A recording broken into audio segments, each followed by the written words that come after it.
Chapter 341 Consequences. Chris POV.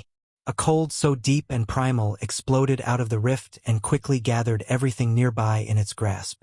The entire city block that had quickly been set alight was now snuffed out with extreme prejudice. There would be no flame in the face of what came out of the rift. The snow dumped through like an avalanche, coating the ground and spreading further and further as the winds pushed it out. I hadn't meant to cause such mayhem. I hadn't meant to call on such forces. All I wanted was to put out the fire and save the people from burning to death. Instead, I condemned them to it just the same. The only mercy was that it was a less painful way to go. The fire that had spewed uncaringly from the mage's staff was choked out and snuffed out in its entirety. The gem itself was struggling to fight off the pervading chill. What? How? The mage questioned aloud, even though I had no better answers than he. Sure, it was my skill, but it had never activated like this before. Winter helped, as it did most of my skills, but it had never caused Frozen Rift to change like it had. The mana?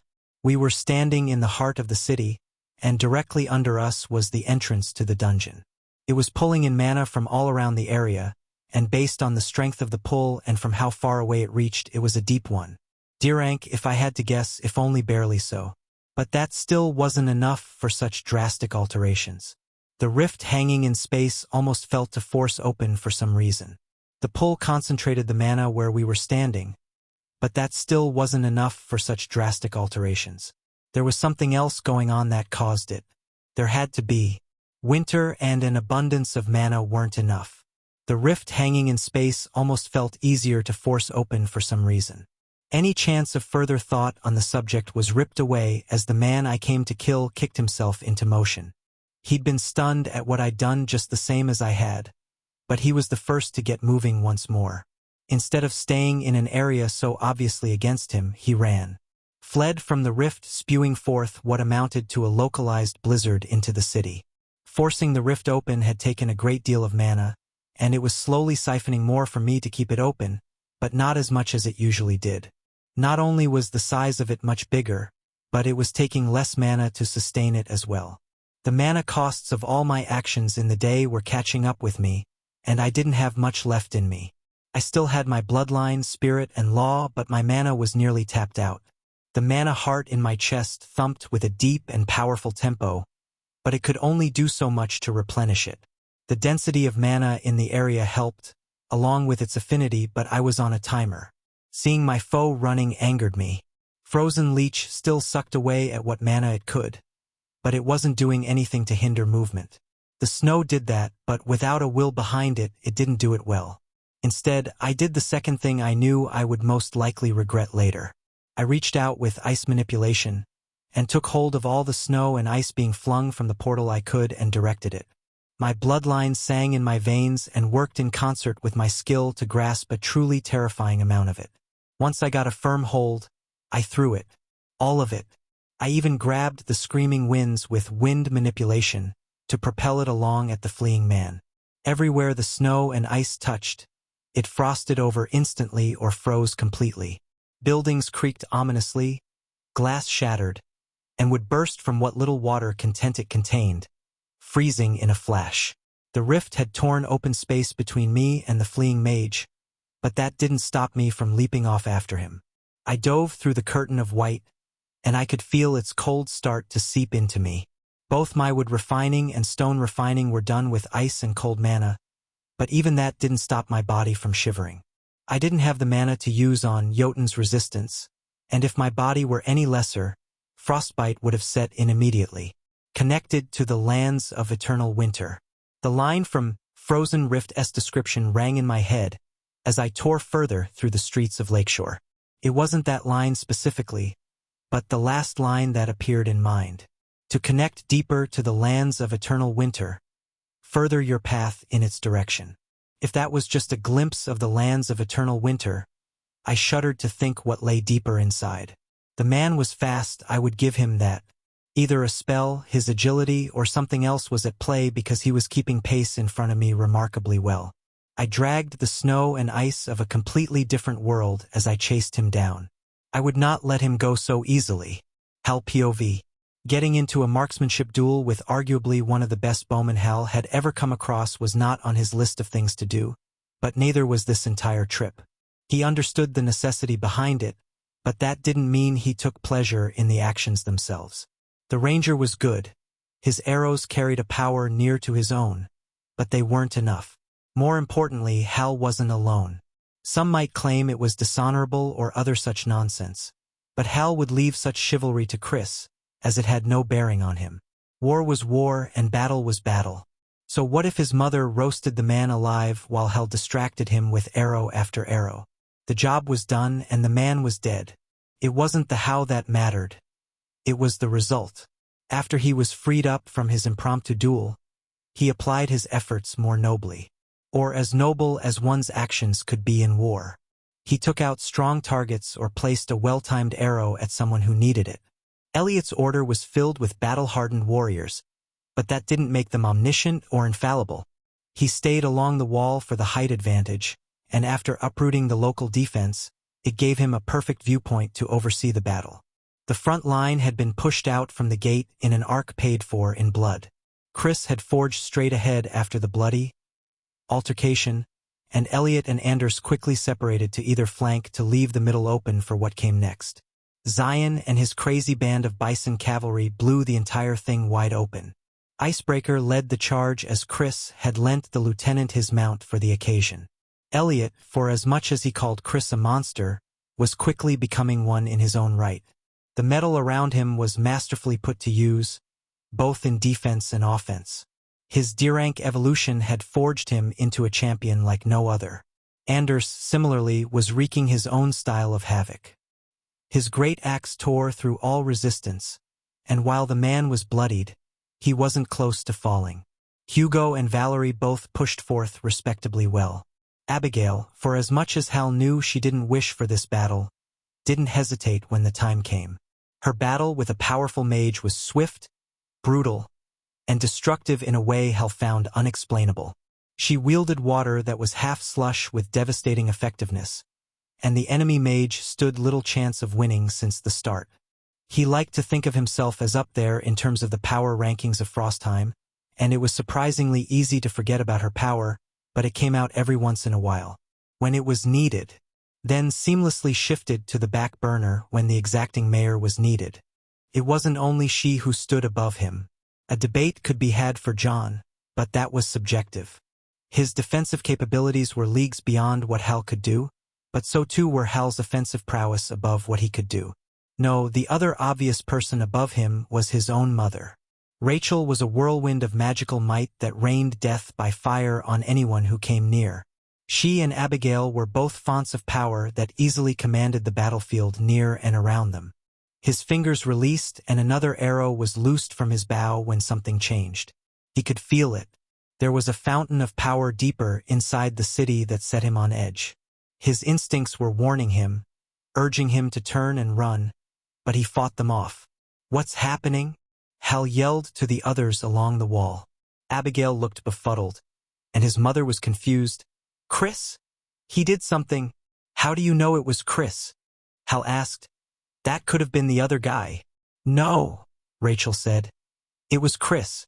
Never in my life have I felt such desolating cold." Desolating cold? What did that even mean? Hal had trained with Chris. He knew his style and skills, and nothing should have done what they were describing. "It's spreading," Rachel claimed, her spells slowing as she focused further into the city. Hal wanted to question further, but was stopped dead when a second well of power bloomed, and it was much, much different than the first. Demons! Hal knew that feeling. The sinister dread, the dark foreboding. Whatever was going on, there was a strong demonic energy Chris was fighting. Let's hope he doesn't lose an arm this time. Chris POV.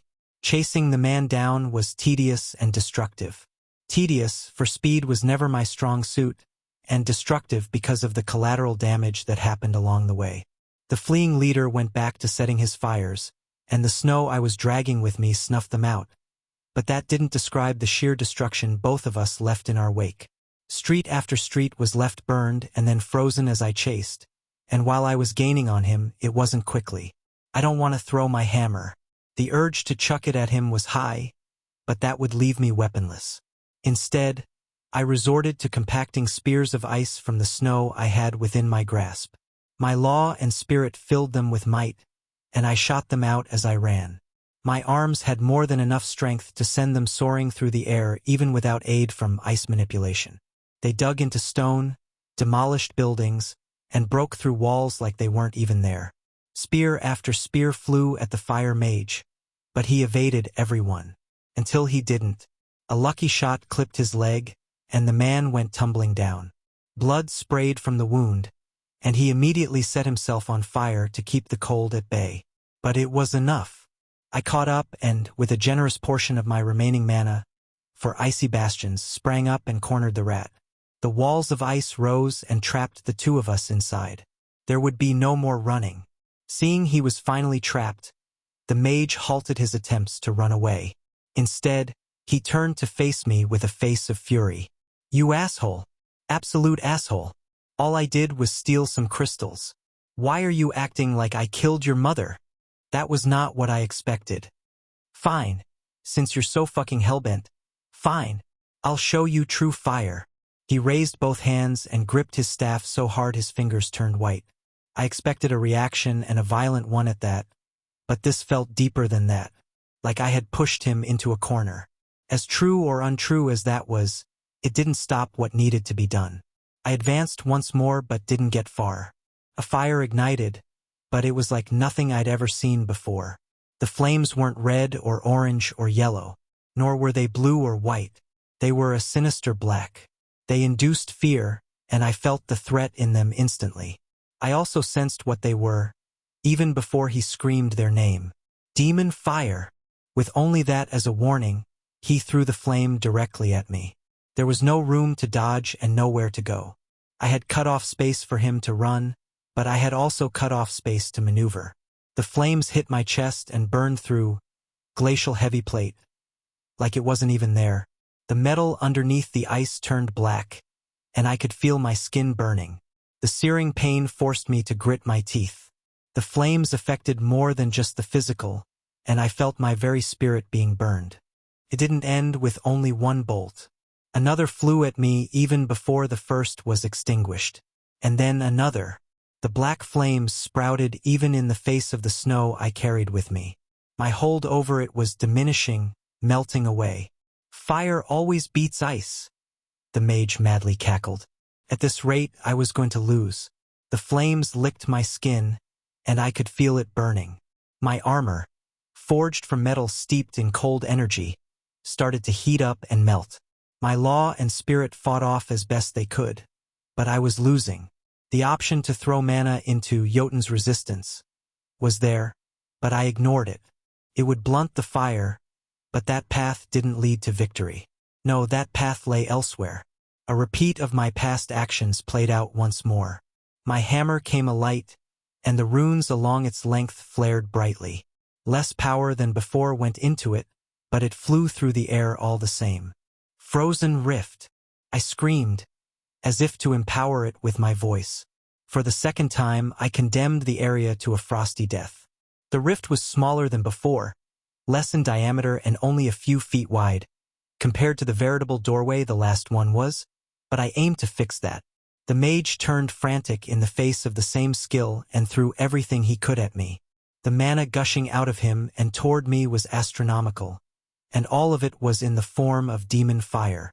It burned like no other, but I ignored the pain. Ignored the flamethrower pointed directly at me.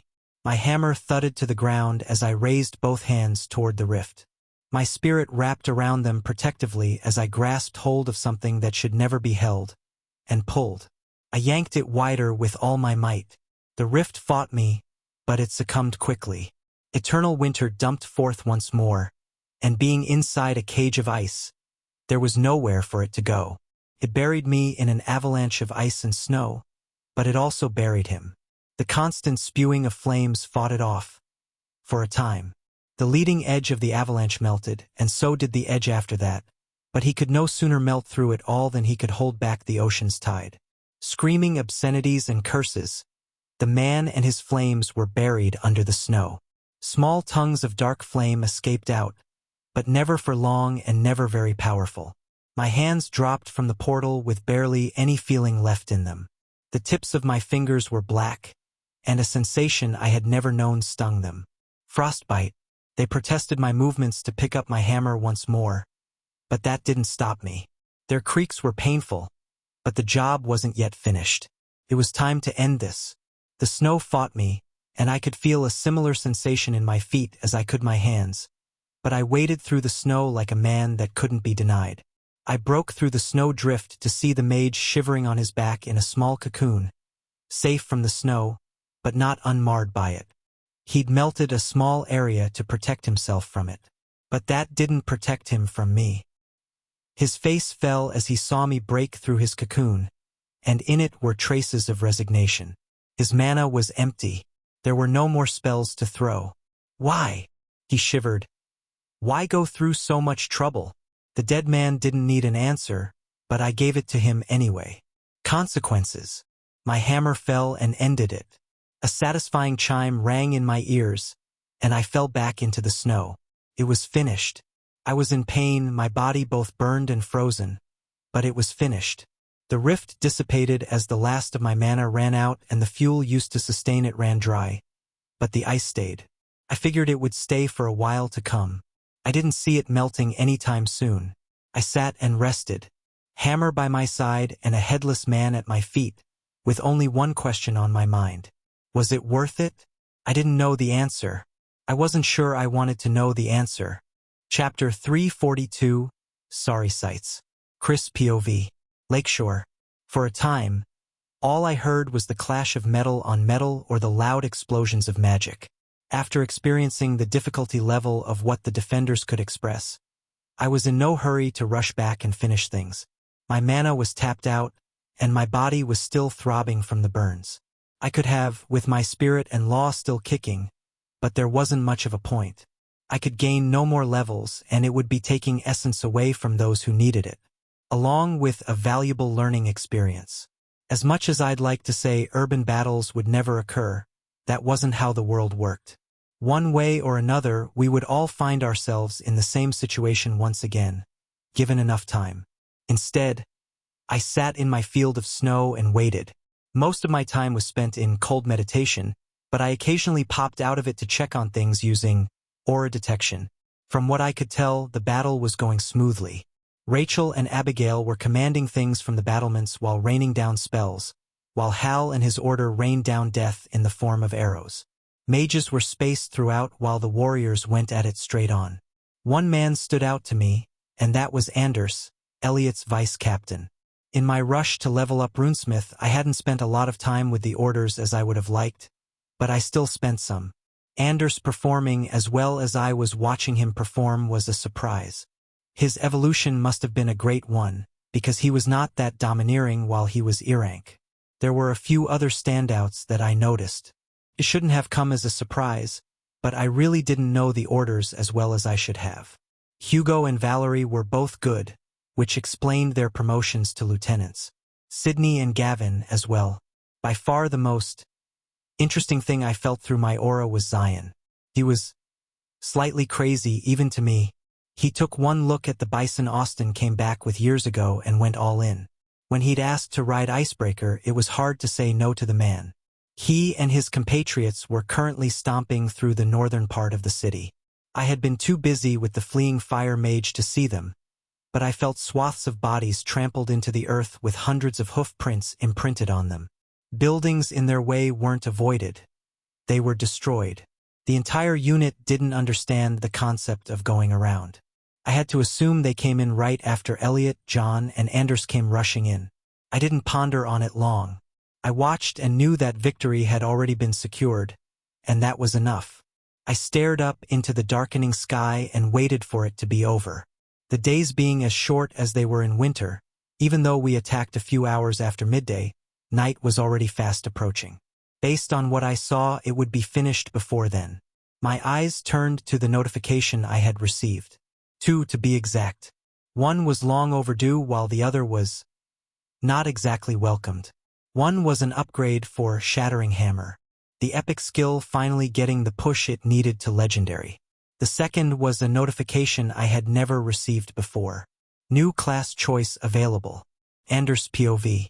His axe fell one final time as the last defender around him fell still. Blood dripped off the weapon as he surveyed the now quieted battlefield. As he gazed over the carpet of bodies and blood, it wasn't happiness that filled him, but there was still a moderate amount of satisfaction, of a battle well fought and a victory well earned. Some called him callous for it, but he brushed those comments off like the snow from his bloodied fur armor. He was not unfeeling or dismissive of such loss, but so too was he not empathetic. In these matters he felt much like the Lord did. They made their bed. Now they had to lie in it. There was no other discussion to be had on the subject in his mind. Being the hand to enforce such remedies wasn't exactly pleasurable, but there was its own meaning to take from it. The notifications were dismissed, as he already saw Hugo and Valerie heading towards Elliot. A few of the other lieutenants were making their way over as well, so Anders did the same. The sharp pain in his back wasn't pleasant to walk with, but he made do. The sneaky fucker who put it there got the worst end of the deal. Anders was sure of that. The rogue was his only challenging opponent and the only D-rank Anders went up against. Not that it was any grand battle. Anders got a knife in the back, and the rogue got bisected by his axe. The metal around the captain rippled and reformed into a heavy breastplate, leaving his head and face free. He looked uninjured, which wasn't surprising. The only two enemies that could have caused the captain trouble were taken out by the Lord. The rogue Anders faced wouldn't have been able to pierce Elliot's armor. Hugo was cradling an arm, trying to keep it from moving, while Valerie looked to have cuts and scrapes. Cole and Avery both survived, so all was well there. Only one lieutenant was missing, which made Anders frown. "Where's Zion?" Elliot asked, gazing around the battlefield. Hugo and Val shrugged while Cole just shook his head. Cole knew Zion best, but even he wasn't sure. No one thought for a moment that he was dead. He'd somehow survived the test in much worse circumstances. Avery was the one to answer. "Last I saw, he was plowing through buildings to the south with his unit." Elliot paused, his mouth starting and stopping, then starting again. "Can someone go get him? We don't need him breaking any more of the city." Avery looked back and motioned for a member of her unit to run off following the glaringly obvious trail Zion had left. It wasn't long after that when thundering hooves could be heard, and Zion and a few dozen others came trotting back into view. The fur-covered barbarian had forged over a 60-man unit into something remarkable. Thankfully, his path back was in the same line as he'd first forged, saving more buildings from being destroyed. With all 7 of them here, they could get down to things. "All right, you guys know the drill by now," Elliot said. "Send the wounded to the healers and let's get a head count. We need." He continued giving orders to the others. The not-so-fun part. Seeing how many of his friends would be sent off to the afterlife to fight on. This battle wasn't their worst, so he had high hopes that the number was low. He wasn't so hopeful to say it was 0, but he could hope for low. His task came last. "Anders, go check on Chris if you would. I'm told that the area is devastated by ice and snow, leaving those without high resistance to it barred from going in." Elliot finished up. "What do you mean?" Anders asked. "I know the Lord's ice is a hindrance, but it's never barred the little wolves before? This time is different, and don't ask why because I don't know." Elliot held up a hand. "And you know he doesn't like to be called that. His feelings do not change what he is." Anders rebutted simply, even though it was an argument they had had before. Many times. "Besides the point, Anders. Just go check on him. You're the only one with high enough resistance." Elliot waved him away, but as Anders turned to leave, he spoke up. "And get the knife out of your back." A trip to the healers was in order, but it wasn't urgent like some others were. Anders could wait. The poison wasn't fun, but it also wasn't fatal. He hadn't felt that particular treat until after he dropped his rage. Not only had the sneaky fucker stabbed him in the back, but he'd also coated his dagger in poison. It almost brought a smile to his face at how badly the rogue had chosen his opponent. Of everyone he could have tried to attack, Anders was possibly the worst choice. His first refining made him extremely resistant to poison. What it didn't fight off, icy blood took care of. The skill made it feel like his veins had grown sharp crystals of ice, but it was worth it for what it did. Anders mainly used it to stave off blood loss, but it also worked pretty well against poison. He didn't need any directions on where to go, as there were many signs to follow that would lead him to the man he sought. He could follow the aura saturating the area back to its source, for one. He could follow the path of destruction, for two. Or he could go towards where it felt the coldest. Anders chose to follow the path of destruction to get a feel for what had transpired. The streets were lightly damaged, with a line of small divots that had come from someone powerful sprinting down them hard enough to break the earth. The air, which was already chilly, only got more so the closer he got. The first major sign Anders found was the absolute destruction of an entire building. It was placed at the center of the city, and he could feel the entrance to the dungeon somewhere below the rubble, but that wasn't even close to the most notable thing. All around the area was a thick coating of snow and ice. It was wind-blown up the sides of buildings and stuck to the sides of walls. The wood and stone visible looked frozen solid, and shards of ice stuck out of buildings everywhere. Worst of all was the dangerous feeling Anders couldn't help but feel. All of it gave him an instinctual feeling of fear, even though ice was his element. At times, like during the solstice or regular meetings, it was easy to forget how much of a monster the Lord was, but it was scenes like this that made it impossible to forget. Someone who was able to turn Anders' own affinity into a source of fear couldn't be anything but.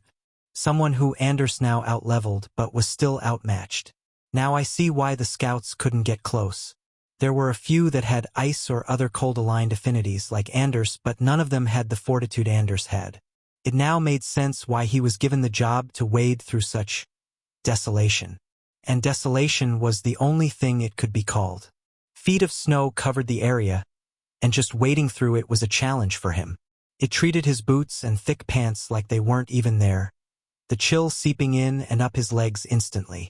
I need to spend some time here before we leave, Anders thought. Now that he was D-rank, he could look into expanding his law, and whatever concept this snow had was one he wanted. There was a subtle sting in his feet as he waded through the snow banks, but Anders forged ahead. Building after building was both burned and then frozen, which didn't make a whole lot of sense. It looked like it was burned first and then frozen, which would mean the enemy mage was burning his own city down. Anders didn't give it much more thought, as it didn't matter much at this point. The man was already dead. They'd all felt it. Their foe had noticed it first as they all reacted simultaneously, before Anders could realize what had happened. The entire group of enemy survivors reacted at the exact same time. That was only one of the odd occurrences during the battle, too. There were a few other instances that were just off. The air felt dead as he walked, devoid of any heat or life he could feel, leaving only cold, otherworldly cold. Street after street, Anders walked down and saw the destruction. He could nearly picture the fight as one combatant ran from the other. Eventually, he came upon another spot that gave off such fear and chill that caused him to halt his steps. At the center of it were two people. One, a headless body with large sprays of blood shooting out of it, and the other was his lord, seated upon a chair of ice, bloodied, blackened, and burned but otherwise well. It seemed his armor had taken the brunt of it, as it seemed most of the burns were superficial. The Lord stared up into the darkening sky with his hammer lying next to him in the snow. There was something in the air, a feeling that seemed familiar, but was drowned out by the cold. The snow crunched under his feet, and the Lord drew his eyes away from the sky and brought them over to Anders. His helmet was off in the snow behind him, and the layer of ice was gone, leaving his face clear to see. Snow and crystals of ice filled his hair, but his eyes were slowly losing their glow as the bloodline essence left him, going from their piercing blue to their more natural green. He saw Anders and sighed. "Do we have a count yet?" Anders smiled internally. He could always count on that being the first question asked post-battle. It was nice to know he cared. To know that, should Anders fall, his body would be preserved and brought back. That his lord would personally attend his funeral. For that, he would always be his lord. No, not yet. They're working on it, but the estimates are low. It was not as difficult as other battles. Anders reported, leaving out the fact that most of the ease came from following behind the man in front of him. Charging an already open hole and a fully fortified wall were two very different things. Christopher nodded, accepting the answer. You know you have a knife sticking out of you, right? Anders laughed. Yes, and you're covered in burns. Christopher looked down over him, noticing the blackened, semi-melted armor and the burned skin. I guess I am. We make for two sorry sights, eh? Chapter 343, Fix What You Broke. Maeve POV. Lakeshore. And so the show ends, she thought, staring down at Victor's headless body. From the start, she had known the outcome of this particular story. She'd seen the Baron fight on more occasions than Victor had. While he was holed up in his mockery of a city, Maeve had been at the gathering, witnessed the thousands who stood against the orcs, and been a part of that battle. She'd seen the single-handed efficiency one man and his hammer could cause during a battle. She'd witnessed it once already when he slaughtered droves of demons and somehow blew up a convergence portal. She'd seen it during the test. Seeing it for the third time didn't disappoint. She collapsed the spyglass and hummed in thought. With Victor dead, the battle would soon be over. Maeve wasn't sure what they were going to do with the survivors or civilians, but she didn't want a chance getting caught. And if she was being honest, she didn't much care. The frigid winds nipped at her exposed skin, and she pulled her dark cloak a little tighter. The battle in the center of the city had made the entire city 10 degrees colder, it felt like, even though it was already stupidly cold. How anyone could live up here was beyond her. The shadows were carefully wrapped around her, and she knew no one could have spotted her, but she couldn't shake the feeling of being watched, or if not watched, noticed. Her stealth felt secure and her skills were working fine, but for some reason, she'd promised him her presence wouldn't be noticed, so she made her exit now, before breaking her promise. There were a few things she had wanted to grab, but all of that went out of the window when Victor had fled. If he'd stayed at the wall, she could have looted his office easily. Him dragging the Baron directly toward it made that plan go up in smoke. Still, it wasn't a total loss. Victor had done as he predicted. He'd used demon fire, and there were enough clues left that his past actions would be revealed. Him being the demon summoner would spread, and it would look like he was working alone. Any interactions were done solely in person and with Victor only. With him dead, no one else knew, and no one else could find out. Even if the necromancer in the south came, the secret died with Victor. The northern cities were already suspicious of what was going on, and countermeasures were already in place.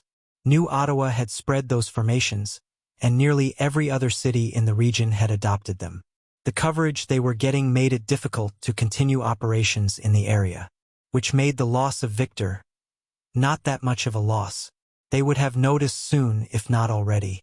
Guiding him into poking the bear was just a cherry on top.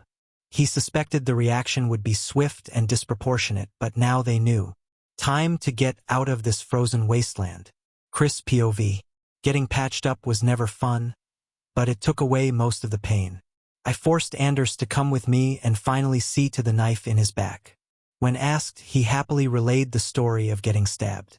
Of the powerful auras I had felt in the city before the battle, it seemed like the offending rogue Anders spoke of was the dormant, hard-to-notice one I had barely felt. The bloody one was the berserker I killed, and the fire one was the leader. I don't even know his name. Still, Anders had taken the rogue, Abigail had taken a particularly powerful D-rank mage, and Hal had a sniper duel with a ranger up until Rachel ended it. Those weren't the only D-ranks, but those were the notable ones. And now they were dead. The first aid tent was relatively light with occupants, which was a good sign, and based on what I could see, our losses looked minimal. They weren't zero, as I noticed a few of our own lying still among the snow, but it was few and far between. When Elliot and Hal finally came back with a head count, I couldn't help but be surprised. 47. Less than 50. I knew that no matter what the number was, if it wasn't zero, I shouldn't be happy with it, but it was hard not to be.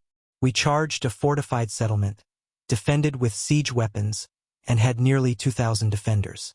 47 was as good a number as I figured we were going to get, even if we did the whole thing over again. Shots that hit just right or catching an unlucky stray could have accounted for a lot more. Seeing to their preservation and transport was going to be a lot easier than the last time, when there were hundreds. A runner was sent ahead back to Frostheim to give the families prior warning, and they were given a touch of ice to see them right. Lakeshore's dead were dealt with more difficulty. For that, we needed to first get the help of the civilians who were overly frightened of us for some reason. They visibly flinched whenever they were approached, and the sight of me made them extremely fearful. "Chris, why don't you and I go discuss other things and leave them to Sophia and Grace?" Abigail said, noticing that my presence wasn't helping. "Fine," I huffed. It didn't feel very good to be looked at like the boogeyman. I wasn't even covered in blood anymore either. Plus, I'd been healed of the worst burns, leaving only a slight pink tint to my skin. Abigail directed me toward the center of the city, and I did my best to blunt the cold for her. It wasn't perfect, but it was blunted enough that she could take care of the rest. "How long will this last?" she said, staring out over the sea of snow. The same snow brought from the lands of eternal winter. "I'm not sure," I answered uncertainly. "I didn't expect this to happen in the first place." What did happen? I could feel it from the walls. I was in the middle of fighting him. Fire was everywhere, and I thought, why not open the rift to snuff it out? Only it was much, much bigger than expected. I described. Then I had to use it a second time when he used some kind of demon fire. The flames were black and burned like no other. All his normal flames were hot and singed my skin, but they couldn't burn me like that did. Abigail's eyes went wide. Demon fire? He was the cause. From what I gather, we'll need to take a look around for other signs and interrogate a few people to confirm, but I'm certain it was him. I said. Hal did say the city felt weird. Maybe that was it? I'll take care of it. Abigail nodded. Good, I said, knowing she would be up to the task. What I suspect was the leader's manor burned down, so you won't find much there. It's under all this somewhere. I waved at the mountain of snow. You said the rift was bigger? How much bigger? Why was it bigger? If only I knew, I shrugged. I figured it was maybe the mana in the air or the dungeon being beneath me, but I'm not sure. Abigail nodded absently and went back to looking at the destruction. Can you make it go away? Not that I know of, I said after a bit of thought. The only way I figure is to open the rift back up and throw it all back through, but I don't think that would work. For one, the wind howls when it escapes, making throwing anything back through difficult, and two, it would probably only make the problem worse. Can't you, I don't know, grind it up? And what, make more snow? Her shoulders dropped, and she went back to thinking. I could maybe compact it down so it's not so widespread, but what would be the point? I pointed out. What do you mean, what would be the point? Her eyes turned to mine accusingly. I raised an eyebrow. We can't stay here forever. As soon as we smooth things out and gather up, I plan on leaving. A week or two at the most. No, we can't just leave. I interrupted. Abigail, the wall has a gaping hole in it. Half the buildings are destroyed, and most of the center is covered in snow only a few can traverse. Not to mention that a sizable portion of the city is now dead. The combined death toll of both the soldiers and innocents caught in the crossfire was large. My fight with the leader was more destructive than I thought. What about the civilians? She peered intently at me with a hint of disapproval. We'll do what we can, but I doubt many will want to come back to Frostheim after we. I waved my hand at the toppled buildings and dead bodies. Did that. We can't even support them all anyway. We have the food and supplies for our own city and maybe a couple thousand more, not nearly 6,000 people. Frostheim was still growing and had just over 30,000 people, and if we added everyone here and brought them back with us, that would be an increase of 26%. We didn't have the food, supplies, the room, or the houses for it. Chris, you dullard, why would we move them? Abigail asked. This city has everything they need. Houses, food, supplies. You forget the part where they have none of that. I said, we destroyed a good number of houses, so some will be without. I'm pretty sure the granary burned down while I was fighting the mage, and several warehouses are no longer standing. Hal's still working on getting a full report, but from what I already know, it won't be good. Especially with winter not even half done. We also didn't come here to conquer it, I added. We could fix up some of the city and make it livable with the manpower we have easily. She was hanging on to her idea. Sure, but that doesn't fix the food problem, and hunting won't work either for a city of this size. Not even eating the dungeon monsters would, as there simply isn't enough. We could ration to extend the supply, and running the dungeon every hour on the hour will go a long way. Her grip tightened. And what of protection? I asked. The settlement wave has to come at some point, and with their army in ruins, what happens then? Everyone we've seen so far is suspiciously underleveled, and this has to be at least a small city, not some easy wave the villages get. We could protect them. That would mean claiming the pylon, and if we do that, their waves will come at the same time as Frostheim, Frostfall, and Snowbrook.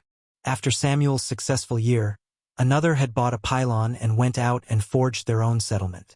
At this rate, all our villages would have snow, frost, or ice in the name, it felt like. We have the strength to spare, especially if you and the family play more of a part during the waves. She wasn't giving up.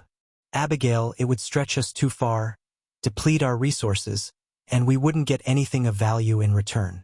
From the looks of things, this city isn't full of delvers, and the ones it did have fought and died, so our tax revenue will be low, and that's after spending money restoring the city. We'd have to split our construction efforts, and so many other things. I sighed. It's not worth it. Abigail's face stiffened. We did this. Now we have to undo it. We have to do no such thing. I rebutted. They brought this upon themselves. We do not have to bend over backwards to fix it. They didn't. She waved at the frightened civilians poking out, or at least the bravest of the bunch. Those who, as you claimed, brought it upon themselves are now dead. I looked out at a litany of scared faces, tears in some and fear in others, but all were leaning towards hopeless and downtrodden. My own arguments felt like sand in my mouth, even though it was the logical choice. You know what the right thing to do is. I could almost hear my father's voice saying what I knew he would in this situation. You're right, I sighed, knowing this was about to become a huge headache. We take those we can back to Frostheim, ask Ashton to take some, and that should make those that stay manageable. We'll need to find someone to make mayor eventually. Find all the chefs or cooks with purify meat, or eliminate contaminants. We'll need to start stocking up now. Abigail smiled. I'll have John looking for cheap grain to source and send someone to Marcus to see if he has any surplus he's willing to sell. I heard the Heartlands Alliance has a lot, so maybe we can have him act as a relay, since our pylon can't reach that far. She was already off in her own head, planning out what everything would require. I need to find a messenger. Philip needs to come fix what I broke. I could already tell this trip was going to last a lot longer than I first planned. We'd be able to send most of the army home, and I hoped my presence wouldn't be needed here for the entire time. Chapter 344, Making Moves. Edward Halstead POV. St. Louis. The map hung on the wall with all kinds of different notes or pins stuck upon its surface, but nearly every one was ignored by his eyes in favor of one.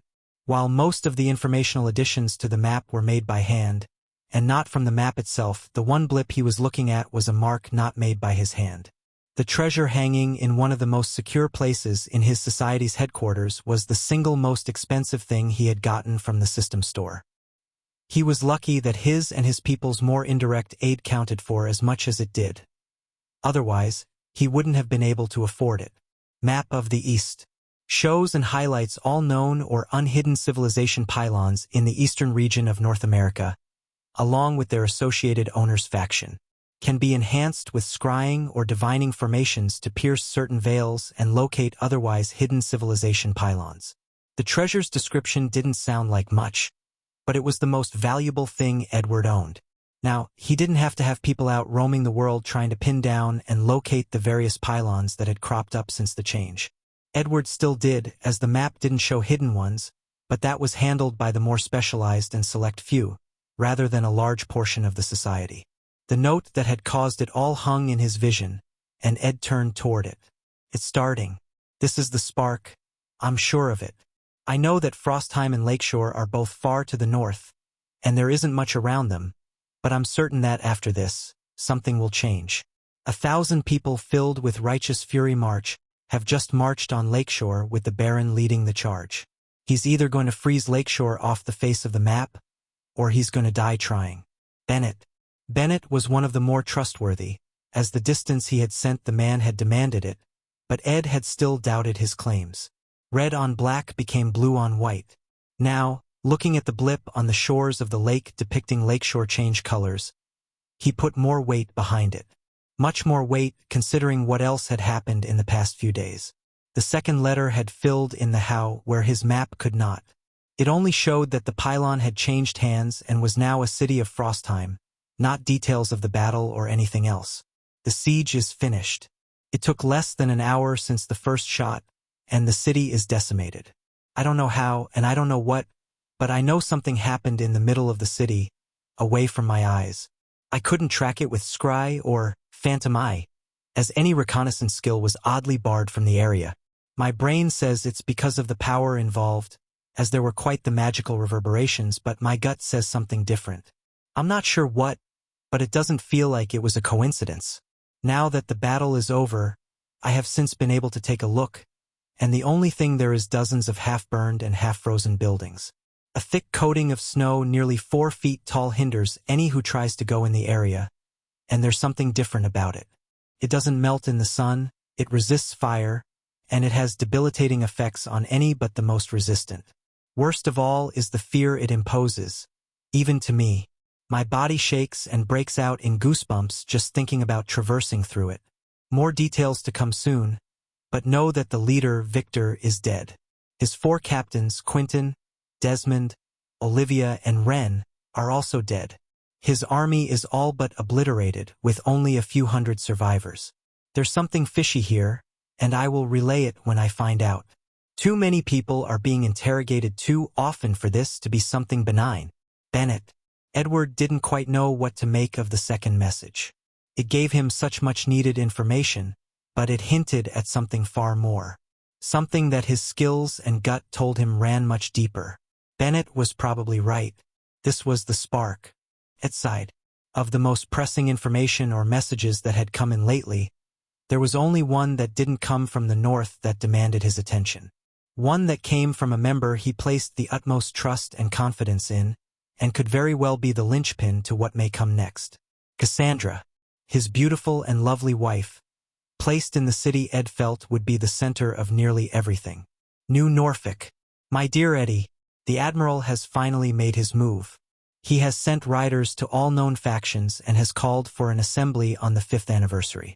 I wasn't able to figure out the reason other than what he has stated publicly, which was to call all known nobles to convene to discuss future preparations. I wasn't able to get much other than that, sadly, but I will keep trying. With love, Cass. This wasn't unexpected of the man, but that didn't make it any less important. Depending on who showed up or how things went, events could change wildly. Something Ed would need to be on top of if he wanted to get history right. The Admiral POV. New Norfolk. This won't stop what's coming. Robert, his friend and confidant, said. Fitzwallace knew that, but this wasn't about stopping what was coming. It was about containing it or managing it in such a way that it wasn't as devastating and chaotic as it could be. Curbing the potential devastation so it would be tamer than it would otherwise be. If he managed to impart even the tiniest amount of order in the things to come, it would be worth it. I know, Fitzwallace sighed, watching out of his office window as the cars containing his orders raced down the avenue towards their destination. From there, his faction's best logistics officers and messengers would take them all across the eastern U.S. and Canada. The cars would be left at the outreaches of his faction, as the roads leading to where they needed to go ended. It'll be 4 years, Robert. In just a scant few months, it'll be 4 years, and we are no better off now than we were then. It was the sad truth. The Admiral had tried to get things moving, tried to get people facing the same way and walking in the same direction, but it had been slow. Glacially slow.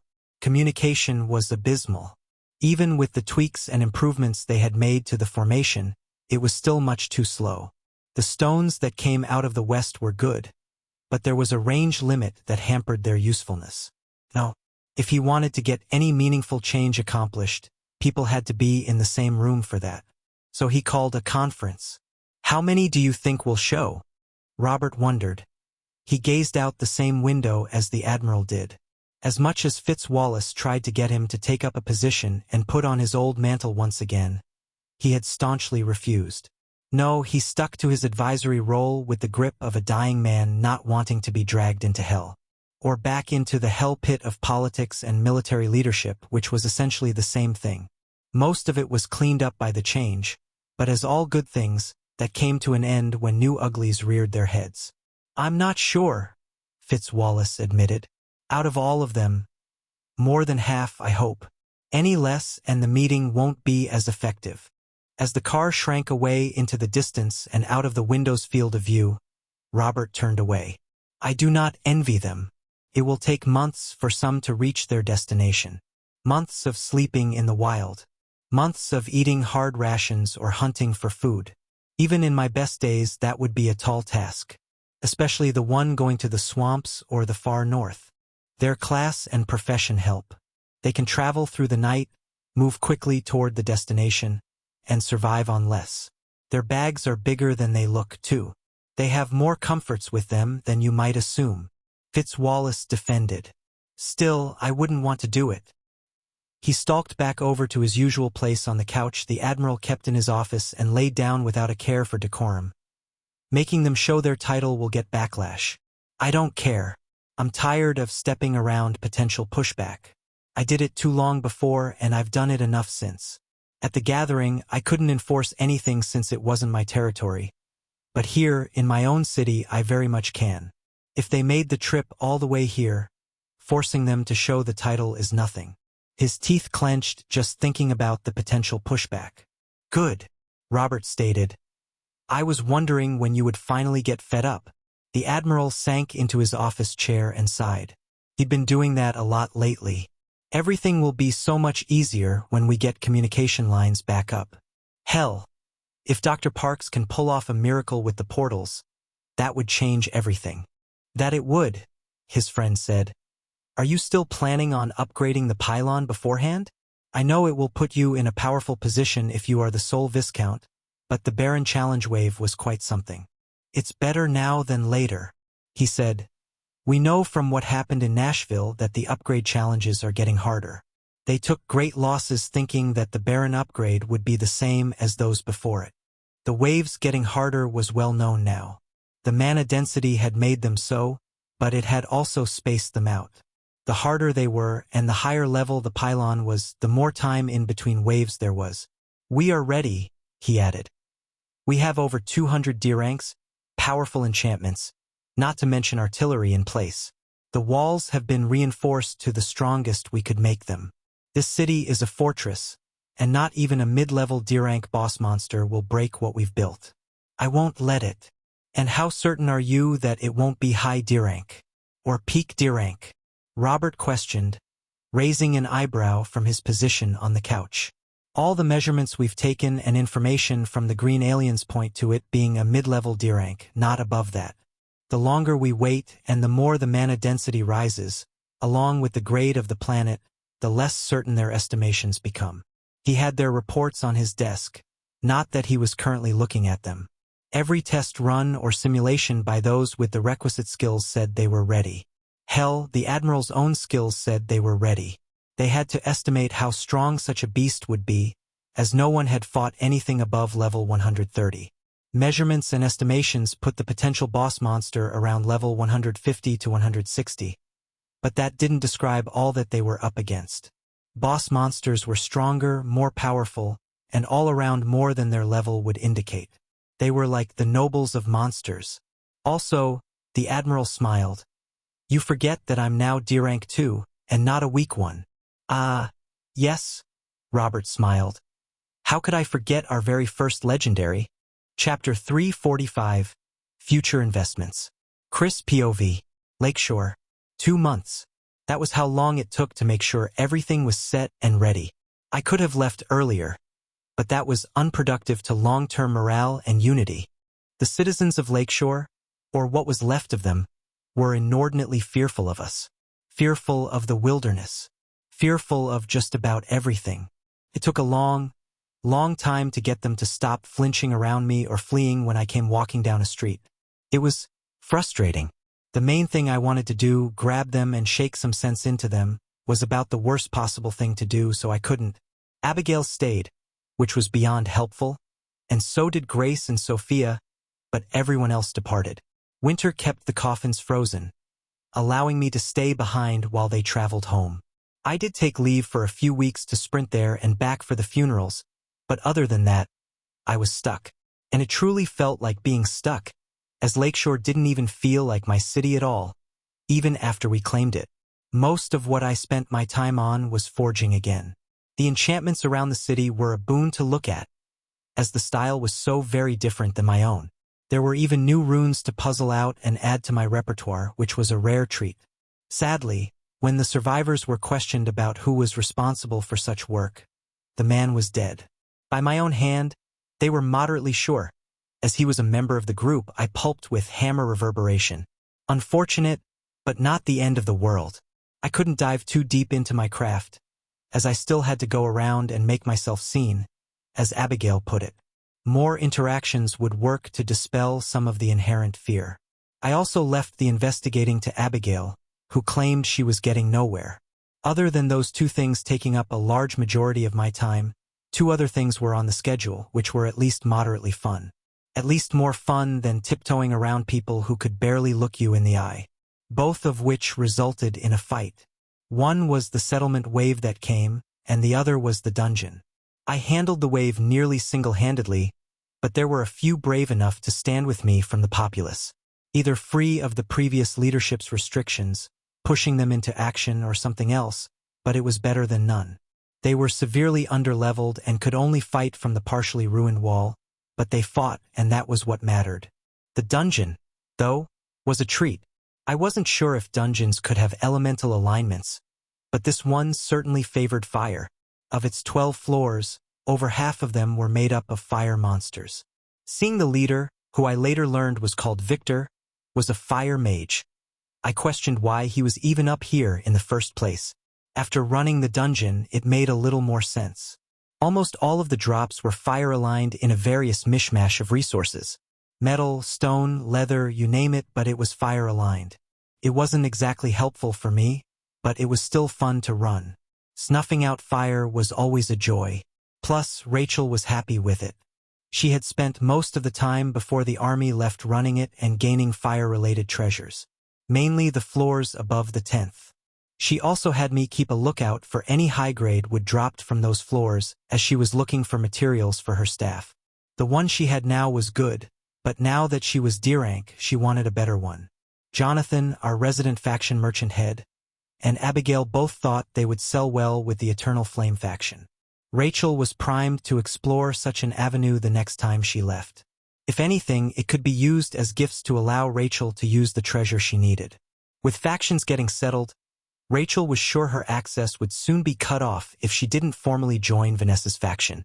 That was unless we, Frostheim, made a deal. From what Rachel knew and described, such a deal would almost certainly include an alliance of some degree, which would force us to militarily aid Vanessa in the case she was attacked. From what I had heard, that was looking more and more probable as time passed. I wasn't looking forward to being dragged into anything, especially for a city so far away and a fight I didn't care about. But, if it allowed access to the flame for those with the fire affinity, it seemed worth it. That way, we would have a treasure for water, ice, and fire. Maybe Jayla would find an earth treasure from digging through the mountain. But I didn't have to think about that. Nope. Not today. That was a later Chris problem that I was quite happy kicking down the road. My smile slightly dimmed as I saw Abigail walking toward me with what appeared to be a teenager in tow. The young girl looked to be barely 18 or so, but my sense of age was never the best, even before. I hoped she was older, as I wasn't quite sure of the reason she was walking toward me, let alone in Abigail's wake. Chris, this is Alyssa. Abigail, all smiles, introduced the young woman, who looked slightly older up close than I first assumed. Alyssa performed a small wave but otherwise looked very much like she didn't want to be anywhere near me. I sighed. It was starting to hurt on a personal level every time someone visibly grew fearful of me. "Hello, Alyssa," I greeted. It's good to meet you, sir." The girl stuttered. Abigail frowned at me. "Do you mind reining it in a bit? She isn't very high level." I very much didn't like keeping my aura contained anymore. On a personal level, it was uncomfortable, and on a security level, I couldn't use aura detection anymore. After being stabbed and caught off guard, it was like a habitual tick to check the area every so often. The assassin was the second time such an event had occurred, with the first being in the tutorial. For all I dismissed rogues, they had managed to get the drop on me not once, but twice. I wanted to make sure a third time never happened, but in the face of being somewhat polite, I pulled it in as best I could. I highly doubted the girl would jump out and stab me, and it wasn't because she was a woman. Abigail had grown more weary than I was of potential assassinations, and she was the one who brought Alyssa with her. Alyssa changed without the weight I put off surrounding her, and stood taller, without the signs of fear she had portrayed before. "Good. And to what do I owe the honor?" I asked. "This," Abigail waved at the girl, "is the very first Golmancer who came all the way from Frostheim to meet you. She just received her E-rank evolution and is the prize of our golem research so far." "Golmancer?" I couldn't help but ask. "Magic practitioner who controls and empowers golems to fight," Abigail explained. "Oh, from the golem books we bought." That felt like forever ago. One of the professions that we purchased information on with our reward from the test was the golem smith profession, but I hadn't given it much thought since then. I was much more interested in what Sarah and her growing followers of beast tamers could do, and how they could expand. Yes, but she took it one step further than that. Not only did she receive the golem smith profession, and to quite a high rarity, but she also received the Golmancer class as well. Abigail described. "Oh, wonderful? I do not mean to be rude, but why is she here?" I asked. "Not here in front of me, but here in Lakeshore?" The trip to bring her here would have been a touch faster than our army, but not by much. We were still working out transport and logistics between my two cities, which hadn't had a whole lot of time to cut down trees or build roads to hasten the travel time. "Because she is the solution," Abigail gestured excitedly. "For here and for further expansion. You should see what she's capable of, and she's only an E-rank." Abigail turned to Alyssa. "No offense." "None taken," Alyssa muttered. "But think about it. She's a walking force multiplier. If we can get a few more like her, or even just a few more Golmancers, we would be able to greatly expand our manpower during the settlement waves to cover everywhere. Frostfall and Snowbrook barely require our assistance anymore, so all we have to consider is Frostheim and Lakeshore." Abigail's eyes were alight with a plan that only she could keep track of or see. I wasn't quite sure where this was going, but a part of me was fearful of its end. "Hold on.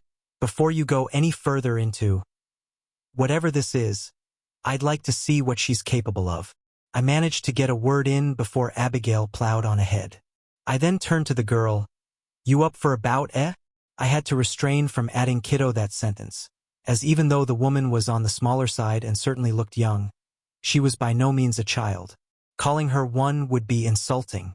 "I am. My golems are outside, and all I ask is that you not destroy them," Alyssa said, nodding at the idea of a spar. The walk wasn't far as Lakeshore wasn't quite as large and spaced out as Frostheim. There also wasn't 2 layers of walls to consider, with an inner portion that had a population density much, much lower than the rest of the city. While the 3 of us walked, I took the time to inspect the newcomer more. It was mightily difficult to rein in all of my aura, so there was still enough of it leaking out to use aura detection on someone so close by. The result was exactly as I expected. Human, Golmancer, level 54. Golem Smith, level 51. It was much more information than I would usually get, as she was at a much lower level than me. Getting a class and profession was new. Even though I already knew them from Abigail telling me, it was nice to see them. Outside the newly repaired wall, 6 lumps were spaced out in a small semicircle. They looked like horrendously blocky snowmen to my eye, but Alyssa seemed to brighten up upon seeing them. Their bodies were mainly stone, As it was missing the usual connection I felt if it had been ice, but they were covered in a thick coat of white. I felt a distinctly familiar touch that made me pull on my profession skills. Formation mana flows lit up, and I could see the runic enchantments running along the outside layer of stone. They were similar in construction to what I imagined a stone elemental would be. Knowing what I did about runes and formations, I noted not to hit them too hard. Or in the wrong spot. Or maybe I shouldn't hit them at all? They were made and used by someone 50 levels below me who only recently reached a new rank. What do you want them to fight? Alyssa said and looked around the snowy plains. Me, I stated calmly. I won't hit back so I don't damage them, but it will give me a sense of how strong they are. Alyssa seemed overly hesitant to launch an attack on me, but didn't need to be told twice. Mana flared out of her and into the 6 lumps, and they all shook off the layer of accumulated snow and stood tall. They were a foot taller than me at around 7 feet tall, but weighed much, much more. Even if I was of a stocky build, I was never going to beat stone in the weight department. The shape left a lot to be desired, but I could tell there had been an effort made to make them bipedal in a vaguely humanoid shape. 2 legs and 2 arms connected to a large torso. Most of the runic engravements centered around the chest area, where I assumed the core or power source to reside. The only thing missing was a head, which was distinctly off-putting to look at. Alyssa activated more skills, and the golems glittered with enhancements of some kind. A thin mana shield appeared around the torso, and the hands gathered mana similar to what a weapon skill would do. Alyssa looked at my unarmored body, completely at ease expression, arms at my sides, and warily looked to Abigail for confirmation, which my sister gave with a nod. One of the 6 stepped forward and punched out with surprising deftness, given their size and appearance of clunkiness. The stone fist, which was more bolder than anything, hit with a muted thud on my chest, causing my shirt to flutter. The fabric held decently to blunt damage, I noted. If it had been a sword or cut of some kind, it would have been ruined. The force behind the blow left a lot to be desired, but I had to remind myself that this was a level 50. Is that your most powerful attack? I asked. No. Alyssa looked between my chest and the golem a few times. I didn't. No, it wasn't. Then use it all. Law or whatever you have too. More mana was spent. The glow around the golem was a bit brighter, and 2 more stepped forward to surround me on all sides. 3 at once? I felt a touch of law be used, earth law, and the blow that landed was a good degree stronger. My shirt ripped, but I was otherwise fine. That could do decent damage to a level 50 beast, though. Have you used these against the stone boars on the 5th floor of the dungeon? I asked, wiping away the dust that transferred. Yes. They were even able to take a charge from one without damage. The girl was initially put out by the lack of reaction from me, but got excited when talking about her creation's capabilities. Oh, I nodded. And you make these yourself? Yeah, it takes a while, but I made all 6 of them. Jason and the rest of the golem hopefuls help, but these are my own handiwork. I turned to Abigail. Sure, this is cool and all, but how does this change things? You can't see it? Abigail asked. Give her a few levels and she'll be able to control a lot more than just the 6 she has now. Some training with mana manipulation, a few choice skills, the rest of her class skills, she might be able to reach 12 to 15, depending. Okay, while I admit that the attack was strong for its level, it was slow and easy to dodge. What is your plan exactly? I questioned. We can use them against the waves. Defense is where they'll shine, and maybe for sieges too.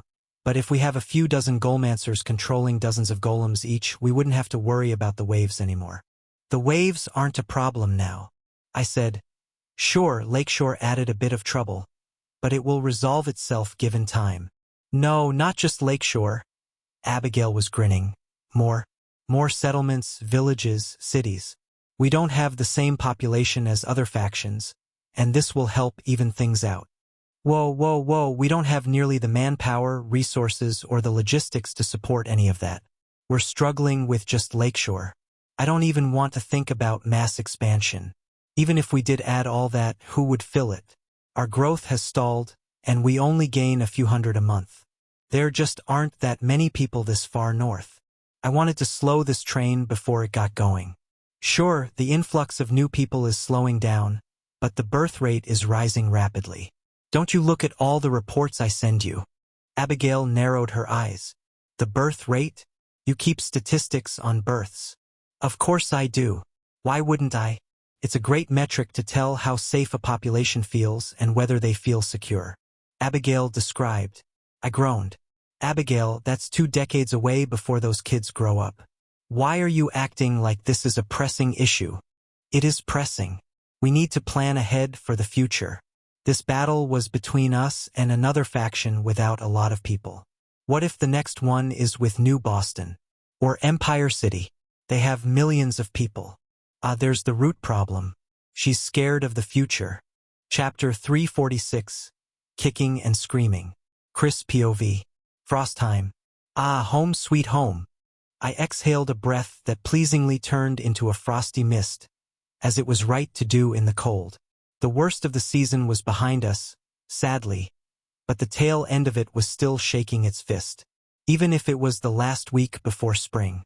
You still haven't ruled on my proposal. Abigail needled, which had been a constant occurrence during the trip back.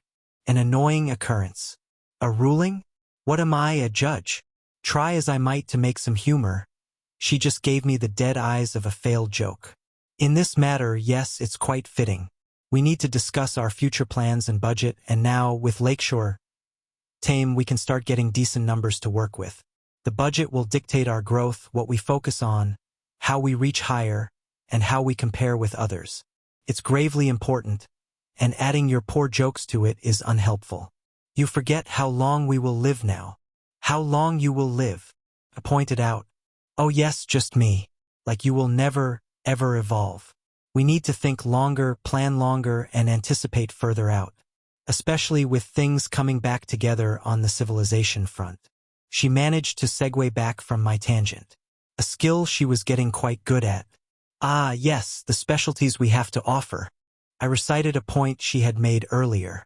After the electricity expansion, along with a complete overhaul of both walls, Philip and the construction crews we employed were basically on standby now that Lakeshore was more or less whole, except for the center of the city, which was still covered in snow.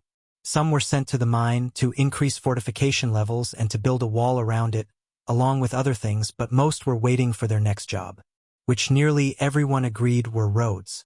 I still had the road to Mountainside to build, but our first road would be to Marcus. Maybe Lakeshore would be bumped ahead for obvious reasons. Then it would be to Harbor Deep, if a suitable water route wasn't found by then. Ashton City would get a road if he ever got around to meeting with Jonathan. Now that his city was connected with the east, we could renegotiate a few points and change our approach. While I wasn't fond of the man, especially after not warning us, we also couldn't spurn him and the benefits a road may bring.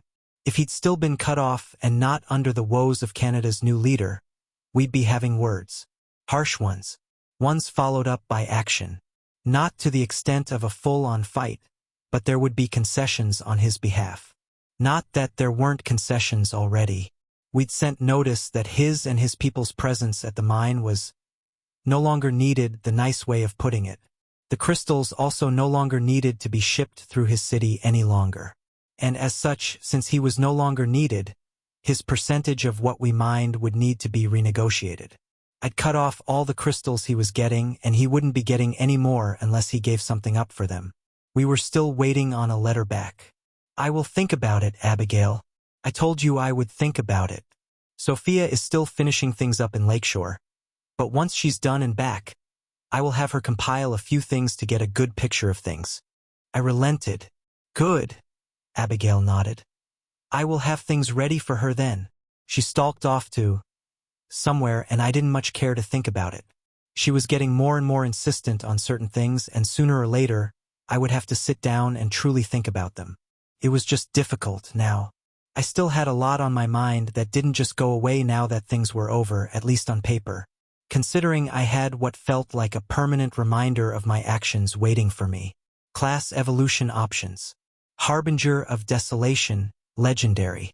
Desolation and the cold end that follows come hand in hand. You have seen glimpses of what a scene may wrought and the aftermath of such abilities by your own hand. Lean towards the unforgiving cold that only the rare being calls home, as not even those loved by ice venture far into areas of desolate cold. With the brutal cold as your weapon, swaths of land quake for what may come. Requirements: strong ice affinity, Tier 2 law of ice, witnessed and caused a scene of desolation, and grasp the cold as your weapon. Plus 30 strength, plus 15 agility, plus 8 perception, plus 20 fortitude, plus 20 endurance, plus 15 vitality, plus 4 intelligence, plus 4 wisdom, plus 4 acumen, plus 8 free. The class that this new legendary option replaced was the epic option Everlasting Cold. Now my 5 options were Warrior Baron, epic; Arctic Bastion, epic; Harbinger of Desolation, legendary; Warden of the North, legendary; and Son of Frost, legendary. Warden was still going to be my choice, but there was something to be felt that my actions in Lakeshore had given me such an option. Actions that weighed on me. I knew it was justified. I knew that if everything happened as it had once again, the same choice would be made, but that didn't make the weight disappear. Other than a new class choice, I also had another mark from the battle. You have upgraded a skill. Shattering Hammer, epic, dash, Shattering Hammer, legendary. It was somewhat of a surprise that the name hadn't changed, but I guess it didn't really need to. The skill shattered whatever I hit. Now with the upgrade, it just did it better. It hadn't changed in any quantitative way, just got stronger and broader with what I could shatter.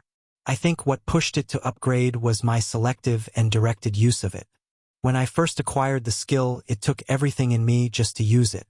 Now, with practice and greater abilities, I could direct it. I directed it to break the wards, specifically. I also directed it to focus on the arteries and veins of the Berserker. And lastly, to destroy the manner in a swift time frame. That upgrade made it so that all of my class skills offered for E rank were now legendary, except for one. Frozen Leech.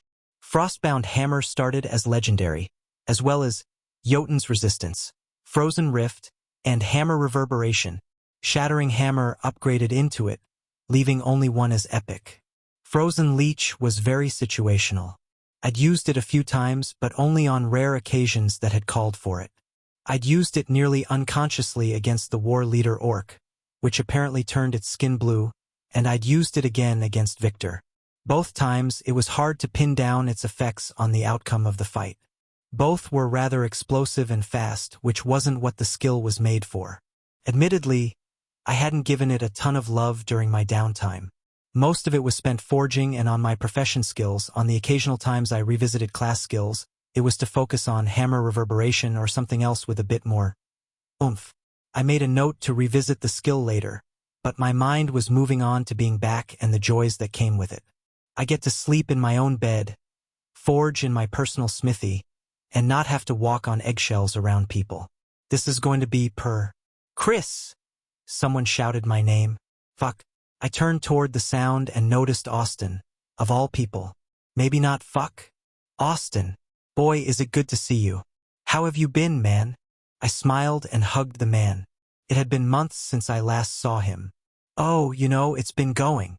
He smiled and hugged me back. I finally got to see the mighty volcano Yellowstone is built around and the massively altered mountain range to the west. I would have spent a bit more time out there if things hadn't. Oh, my smile faded. I know. I'm sorry you couldn't make it. But the service we had was nice and the weather was fitting. Chris, it was below freezing and snowing. Austin looked at me oddly. As I said, it was fitting. I restated, have you been by to see her? Yes, I have. He didn't sound massively torn up about it, but everyone dealt with things differently, Austin especially. Anywho, I'm more interested in the fanciful tales I've been hearing. You single-handedly damn near destroyed an entire city? A small one, I'm told, but still a city. It's not something I'm proud of, Austin. A lot of people died. I said most of my former jubilation was lost. All right, I get it. Just imagine my surprise when I heard about it on the road. You should hear some of the stories. Austin said. I'd rather not, I said firmly. Fine, be like that, he said, brushing it off. I have something else to talk to you about. He was smiling, with a concealed mischievous glint in his eye, which was never a good sign. And what might that be? I was scared, but had to ask anyway. Look who I met on the way here. He waved over a portly-looking man with better-than-average clothes that seemed fitting on a merchant or caravan leader of some kind.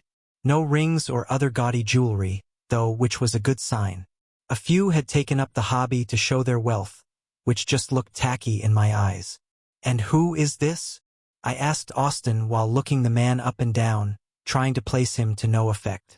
I knew some of the merchants through Jonathan, but I didn't know this one.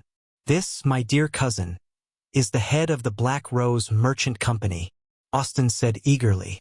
I looked at the man with a new eye and found much of the same. His aura was impressive for a merchant, and I could feel he had evolved to D rank, but not his level. Is that, supposed to mean something? I asked hesitantly. Austin laughed while the new gentleman, the head of some merchant guild, just smiled warmly. You need to get out more, Chris, Austin admonished. You should see some of the things happening in the world. There are new merchant factions, like this one, mercenary groups grouping up and forming factions, and even a few guilds focused on monster hunting. It's Austin's fantasies made manifest. He'd been very vocal about the possibilities of various groups and guilds that could form, and now he was seeing the beginning of such efforts. Yes, that's all well and good. But why is he in front of me now? I asked. It was the stranger who answered this time after a short chuckle. They said you were blunt, but I hadn't imagined the rumors would be so spot on. My name is Alaric Thorne, but you can just call me Alaric if you'd like. And as to the reason I'm here, that's far simpler. Your associate here, or should I say cousin, I've now learned, has described in great detail the niceties that can be found in the far north, so I've decided to make the trip up here. He was smiling and seemed pleasant, which was a plus in my book. A few merchants that made their way up here were straight-up assholes. They acted like we were doing them a favor by trading with them. It was fun kicking them out. Austin patted Alaric on the back. Tell him what you told me. Yes, while on my journey, I received a message from a confidant on the coast. They've reported dozens of messengers coming out of New Norfolk heading for every corner of the land. One is on their way here as we speak. Alaric finished. A messenger? From the Admiral, I said, making sure I heard correctly. Yes, I don't know what it says exactly, but I hear it's an invitation to come for an assembly. The merchant described. An assembly? About what? I asked curiously. That I do not know. It was hard enough to figure out it was an invitation in the first place. The merchant seemed frustrated at not being able to figure it out. The only other thing I know is when. It's set to take place on the 5th anniversary of the return, the summer of next year. Next year? It would take months just to get there, then months back. Probably a year round trip depending on how long this assembly lasts. A whole year. Ugh. No way in hell am I wasting another year traveling south. Abigail was talking about future plans, bringing up goalmancers and the like. Austin arrives with a new merchant faction leader, and he arrives with news of an assembly. All of it was bullshit. There was 1 year of peace. Then it was all gas pedal into wherever this new year would take me while I was fighting, kicking, and screaming the whole way. It was a losing battle. I could see that, but how much of an ask was it to delay it for a little longer? Just a tiny bit. Chapter 347, Black Rose. Chris POV. Frostheim. You can't fight life nor the changes it brings. As much as I wanted to, it was a futile endeavor. It was time to buck up and hop to, not keep running away, uselessly hoping the problems would somehow go away. List of to-dos. Meet with Sophia, Grace, and Abigail to discuss Frostheim's future growth as a faction and city. Appoint/see if any volunteers wish to go south on the Admiral's invitation. Evolve finally. There was one last thing on the to-do list, but I didn't bother adding it to my mental tally. It was best done sooner rather than later, and with Austin and Alaric both still in front of me, there wasn't a reason to wait. Headmaster Alaric? I intoned with a touch more grace after being gifted such information. Why don't we go to the castle for further discussion? That would be wonderful. To be considered a guest of enough stature to see the inside is worth the trip alone. The merchant mused happily, but his words weren't lost on me. I'd heard whispers in the city and in Lakeshore about my peculiarities. People thought my honor was twisted, or my code not chivalrous enough for them. I mostly paid them no heed, as they were useless to me.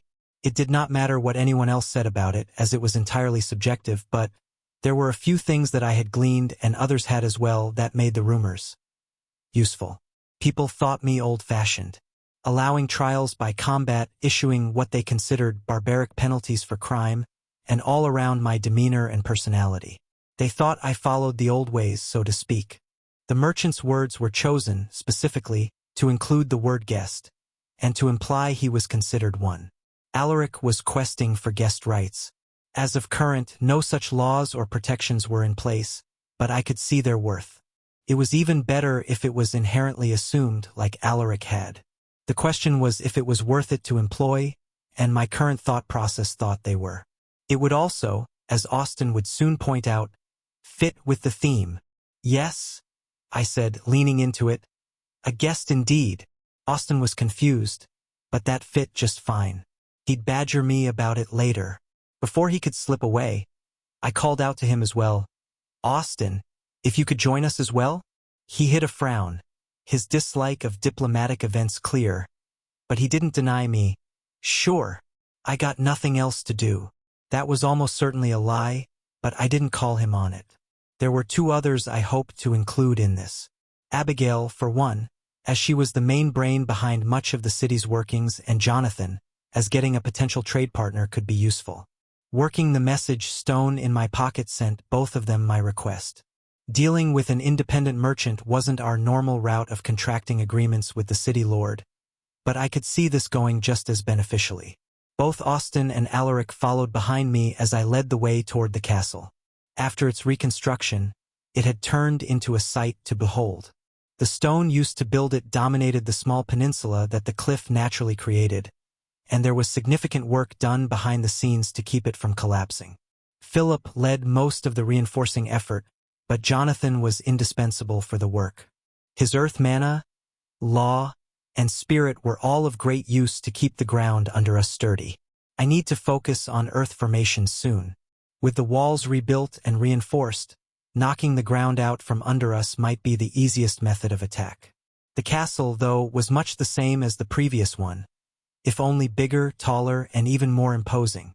I hadn't had the time or the opportunity to saturate every block in my spirit, but enough had been injected to make it an imposing view. The inner wall was a match, as the massive stone blocks used to build it were pristine and unblemished. They were also expensive, bought from Mountainside itself. The grade of the granite we mined wasn't as high as what Mountainside could provide. The earth mana and essence of the mountains created much better material to work with. After what I'd done to Lakeshore, I had some ideas on how to improve the wards, but that would be a long-term project. Seeing how their wards dispersed my blows gave me ideas, along with the ward structure itself. Alaric looked on with a respectable amount of awe at what we had built, and it filled me with pride to see such an emotion. It was so easy to get used to it, living and experiencing it every day, but seeing the faces of people seeing it for the first time would never get old. You must have an impressive team of masons and builders, Alaric pointed out. That we do, I said proudly. Most were trained up ourselves, from the beginning, back when the city was log cabins and tents. Logs and tents, the merchant muttered. It's hard to imagine with such a sight before me. I turned forward and smiled. Our path was unhindered, as the inner gate opened at my presence. The castle gates, too, but for a different reason. My message to Abigail had been received, and she was standing there to receive us. This is my sister Abigail. She is the mayor of our great city and handles most of the day-to-day, I explained. Her husband will also be joining us. He presides as the head merchant for our faction. Alaric's eyebrows rose at the mention of the head merchant title, but he otherwise smiled and greeted Abigail gracefully. After passing through the doors, she fell in behind us, leaving me to lead the way as I had been doing. My path was direct and straight towards a well-furnished meeting room, the one we used for foreign delegates. I felt it was sufficiently fancy enough. Abigail was probably displeased, but I didn't meander through the halls or go sightseeing. All the tapestries, trophies, and other decor around the castle were left unexplored. I didn't have the patience for such pomp and circumstance. If Abigail had led, she would have probably found the most efficient path to show off every item of worth or intent. But I didn't bother. Here we are. I pushed open the door and allowed everyone through. Please have a seat. The room had a large enough table to fit 10 people, so that was of no worry. The walls were decorated with the few artworks we had of any worth. The arts had taken a hit after the change, but the industry was coming back around. A few ice sculptures were placed around the room of various beasts, and tapestries hung on the wall. One was of our faction's heraldry. A decision Abigail had hounded me on for weeks before I finally came to a decision on what it would be. The banner was a rich, deep blue, and on it was a field of unblemished white snow. Flakes of white dotted it to create not only a field of snow, but also to depict an actual snowstorm. All of that was to set the scene for what lay in the center. Or, more accurately, what was planted at the center. A warhammer, one with a striking resemblance to my own, stood planted head down into the snow. It sat at a small angle to the right so as not to send the shaft of the weapon straight up. It was impressive. It was a sight I would never get old of, even if that was a bit egotistical. There was one addition it didn't have, but that was just vanity talking, mostly. I had, jokingly, asked if the northern lights could be depicted in the sky. The weavers, none even in D rank, had found the task impossible. They claimed they would strive to make it so, and their seriousness frightened me. It made the other fanciful ideas I had spewed seem like they hadn't been taken as jokes. I sometimes forgot that some people did not know me well enough to understand that I hadn't been serious. No, they wouldn't think I wanted the snow to actually fall, let alone have the lights dance. I hoped. I pushed those thoughts away and observed our guest take everything in.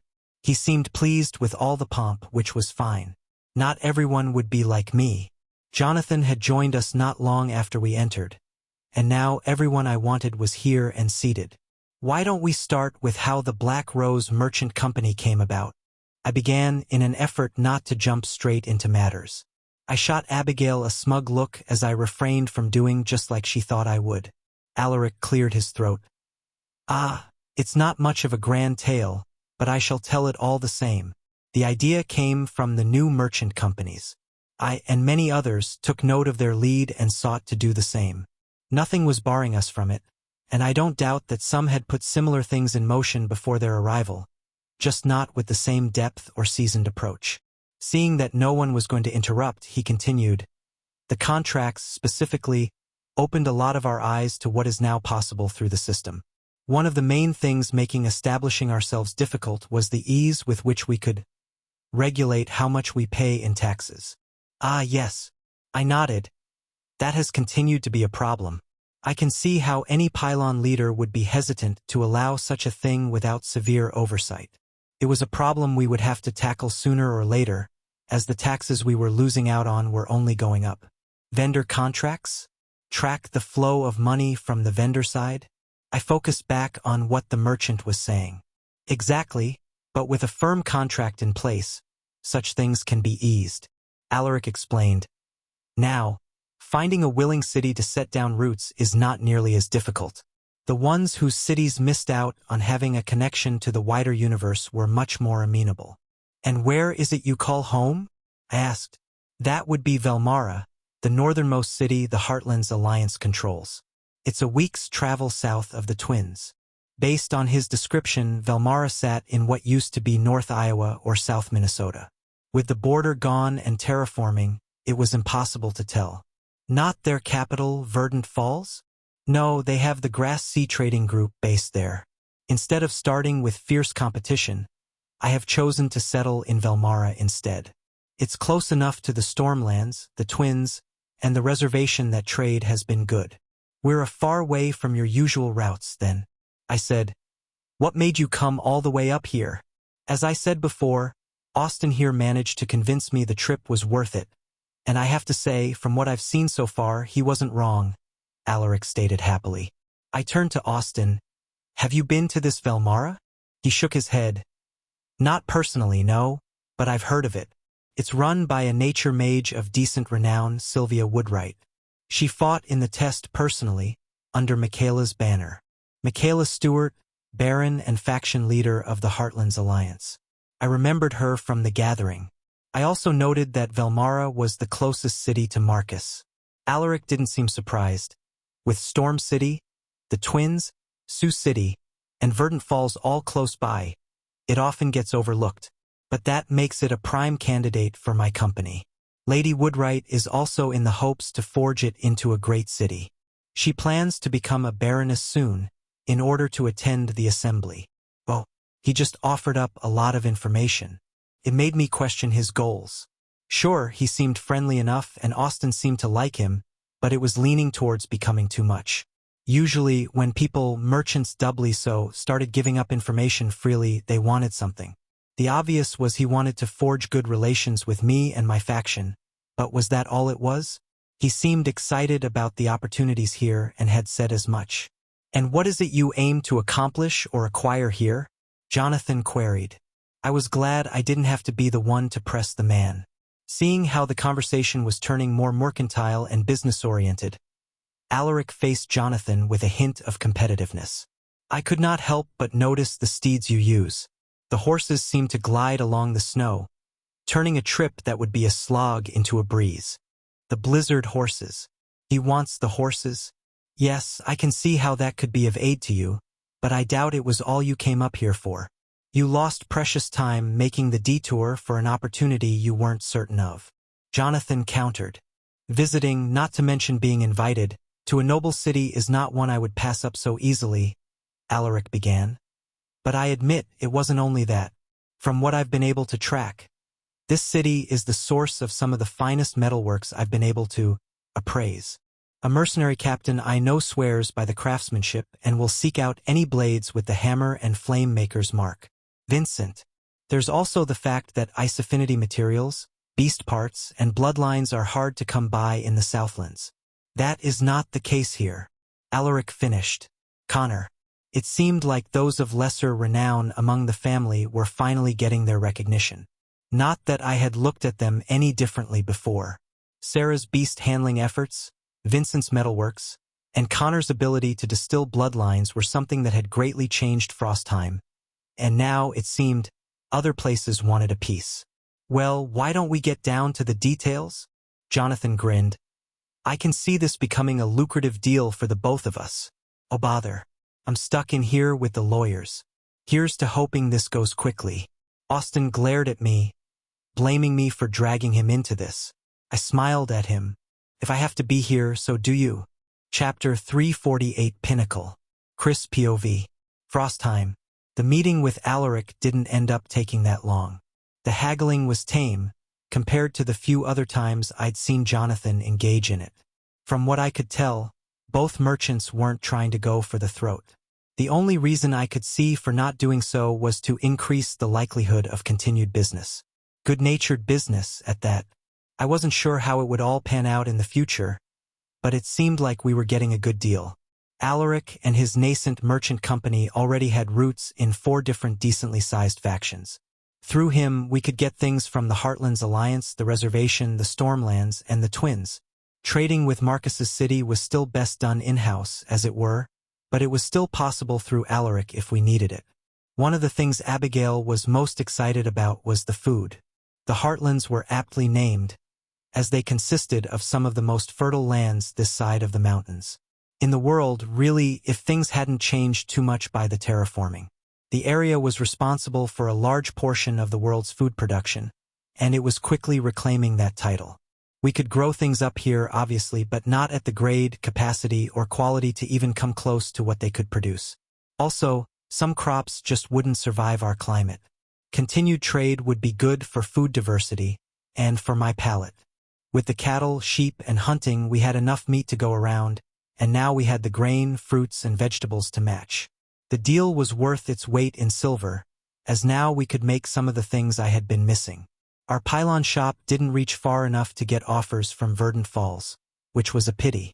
All around, when Alaric was finally escorted out by Sophia, I had a grin from what the day had brought us.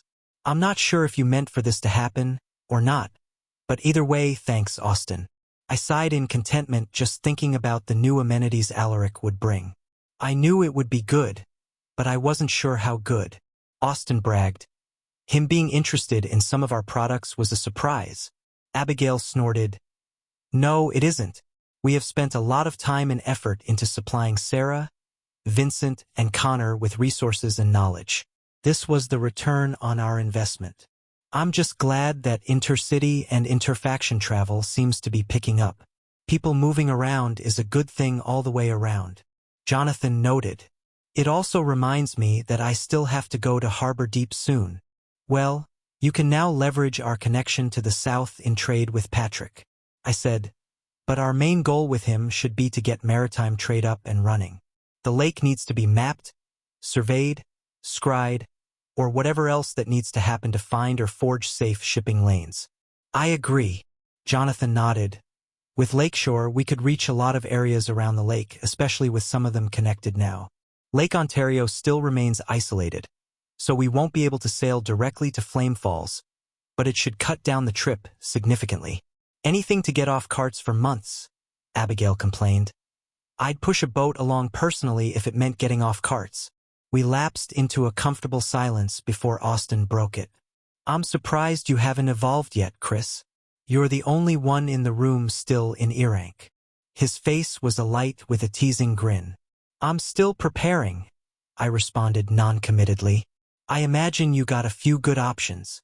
He joked. Single-handedly destroying a city has to give something good. I grunted.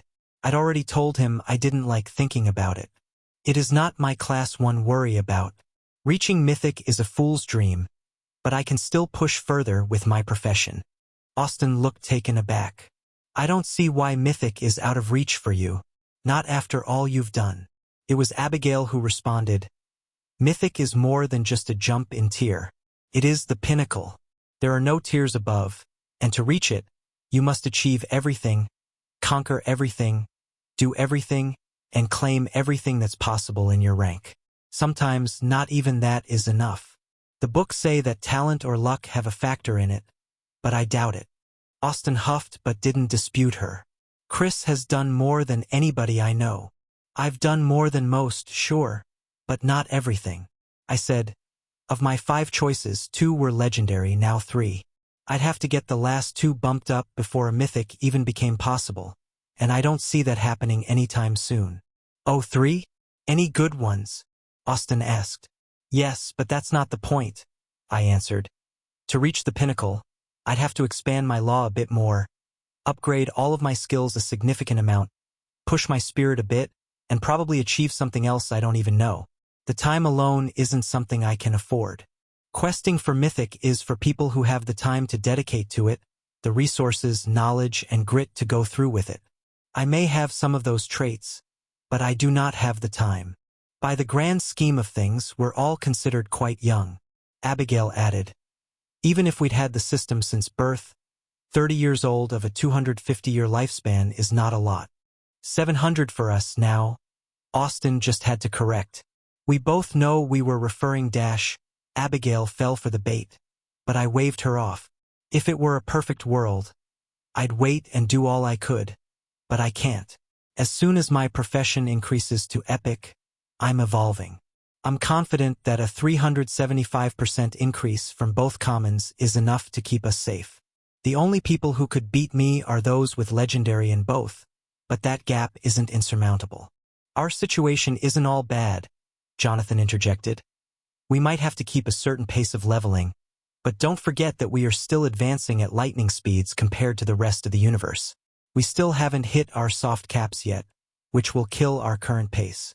I'd take being able to reach D rank or C rank over dying early with a mythic class any day.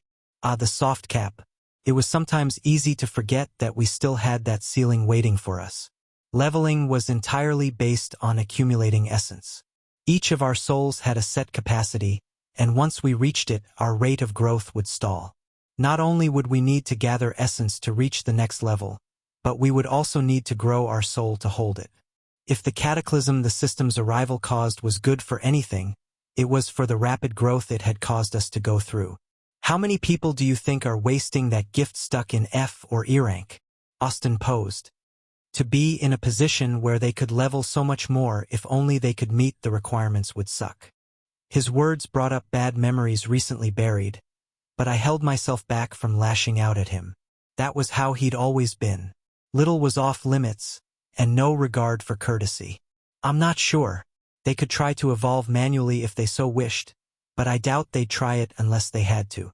I answered instead. Do you have anything to say about your trip while we are all here, Austin? Abigail shifted topics. Oh, nothing too big, he said. The volcano was cool to see, but the city is odd. It's terraced into the mountain, which makes traveling through it weird. Good saunas, though.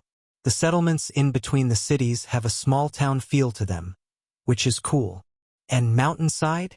Abigail questioned. Austin huffed. I didn't get to stay long 'cause I had to come racing back, but from what I did get to see, it was pretty nice. It's not terraced, like Yellowstone, but carved straight into the mountain. I'd have to say it's even more defensible than here. Hearing that was annoying, and Austin smirked at my reaction. Stone everywhere, a bunch of miners, what you would expect, really? Austin shrugged. Oh, and Jayla's drilling through the mountain. She's what? All three of us said at the same time. Austin grinned. I know, crazy, right? Rumor is, she has family in the west, but the mountains are impossible to cross, so she's drilling through to reach the other side. And you saw this with your own eyes? I asked. Yeah, the hole is huge and impossible to miss. Thousands of workers stream into and out of it constantly. The mining goes on constantly and happens in shifts. He explained. How big is the city? Abigail asked. A couple 100,000, easy. Austin answered quickly. Calgary was a big city, and she's gathered everything north of it, too. Not everything, there are still a few settlements dotted where Canadians used to live, but most of it. Bigger than us. She had an advantage over us in that matter. She was able to found her city from the start. We, on the other hand, traveled for months, which caused any refugees or stragglers we could have gathered in the area to go elsewhere. We missed out on a lot of Winnipeg's former residents since they traveled elsewhere before we arrived. That or died. A few stuck around, trying to carve out a place for themselves, but those rarely lasted. Without a pylon or means to get certain resources, they just didn't have enough to grow. Those few usually migrated to Frostheim during our first months. It used to have over 1 million people, Jonathan said. Even if only half of those returned from the tutorial, that would still leave a sizable amount. Once again, it was evidence that we would never have the size of other places. I think it's about time we talk about the other news Alaric brought. The assembly, Abigail pointed out. I'm not going, I said immediately. I won't waste another year traveling there for what could amount to nothing. It won't be nothing, Abigail defended. He has enough pull that many will show up, Zuri and Vanessa especially. I don't know about the Stormbringer, but there are a few other barons around there I see making the trip. The one from Boston and the new one in Nashville, maybe. There's a new one in Nashville? I asked. Abigail groaned. Do you even look at the reports I write? Yes, a new one upgraded in Nashville. It was revealed during our communications with Tracy. I think there's one in Florida, too, Austin noted. I've heard there's a city in the New Isles that's pretty big. I still can't believe Florida is now islands, Jonathan muttered. Dang, barons all around. I joked. With that count, and if whoever this Lady Woodwright succeeded, there would be close to 20 we knew of. Probably more in places we didn't know of. I could see Ashton's new prime minister pushing for it. That does beg the question, with everyone home for once. Abigail began. Are we going to push higher? From what I've read and gathered, Viscount, in our current mana density, shouldn't be impossible. Will I have to evolve first? I asked. I don't think so, she answered. With Austin back, and a few others who've evolved after Lakeshore, we have over 20 D ranks now. The boss is said to be mid-D rank. With some preparation, we can do it. That's more powerful than the war leader, I stated. Yes, but I don't expect you to face it alone. We'll have the full might of the city and both orders, she explained. I think it's a great idea, Austin exclaimed. It might even get me to my second-class skill. The idea of a good fight excited me. One where I wouldn't have to dwell on the consequences afterward, especially. Spread the word then, I said. Get people prepared. Time to talk to my stubborn brother. Gabriel had firmly denied any form of responsibility I had tried to shoulder him with. The curator profession, a council position, advisory roles, everything. With Abigail in charge of the city and Rachel traveling a lot, leadership of the mages had been lacking. I pictured my mom doing it, but it didn't fit right. She didn't really have a commanding persona. She was much more nondescript about her achievements. That left Gabe. There was the option to seek a captain outside the family, but I felt this would be good for him. He could also teach others his insights into spells, skills, and whatnot. I didn't doubt he would turn it more into an academic endeavor, but I could see that benefiting us, too. Not every order had to be militaristic or a pseudo-mercenary company. He can call it the Order of the Fox for all I care, after his bloodline. Chapter 349, Pylons and Factions. Chris POV. Frostheim. I don't get it, Annabeth mumbled. You become a Viscount if we upgrade the pylon? How does that work? I thought you had to be promoted by a king or something. With my return and a small return of normalcy that came with it, my training of my young niece resumed. She had just over a year left until she would have a class and could level. This was the most crucial time for her. Come sit. We can take a small rest. I walked over to a snowy bench and blew it clear for both of us to sit.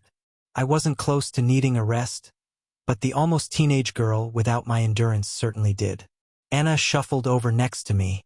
What do they teach you about pylons in school?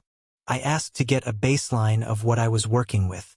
I didn't have kids and wasn't as focused on the curriculum they were being taught.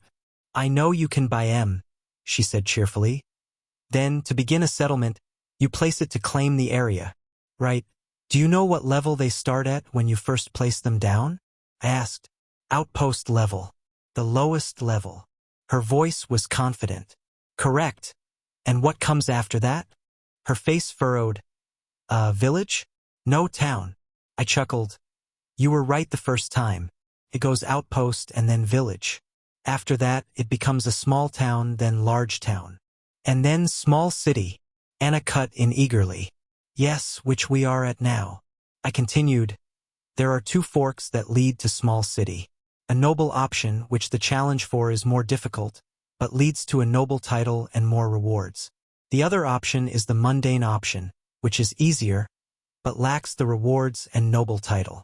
Why would anyone not choose the noble option? She asked. It depends. The title itself is more for prestige than anything, but it's the other upgrades that matter more. Being a noble city leads to a wider range of appointments in the pylon, and a larger area that is claimed. It also opens up the chance to vassalize other pylons, which the mundane option doesn't have.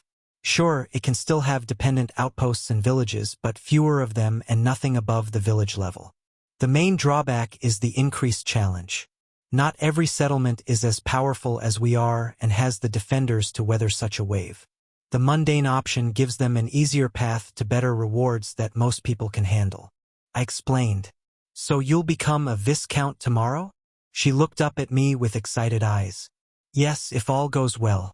Later, when land is harder to come by, rising in rank might require a promotion from a king or emperor or something, but all it requires now is for us to beat up some monsters. I said. Will you be a king one day? She asked. Haha, no, I don't think so.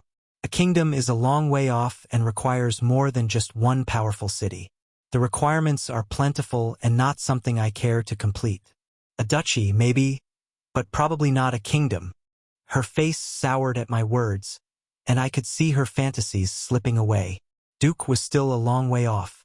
My promotion from Baron to Viscount already took a large chunk of time, and every subsequent promotion would take longer than the last. There were a lot of ranks in between. Baron was the lowest noble rank, after all. There were 4 other ranks to achieve before Duke, Viscount being one of them. Maybe Grand Duke if everything lines up. Anna kicked her feet in thought, and I could tell that she was on the edge of bringing something up. I had an inkling of what it could be. You know, my birthday is coming up, she said, trying to be subtle. Oh, is it? I hadn't noticed. I remarked. The snows were still fierce in the north, but they were melting already in the south. Spring would soon be upon us.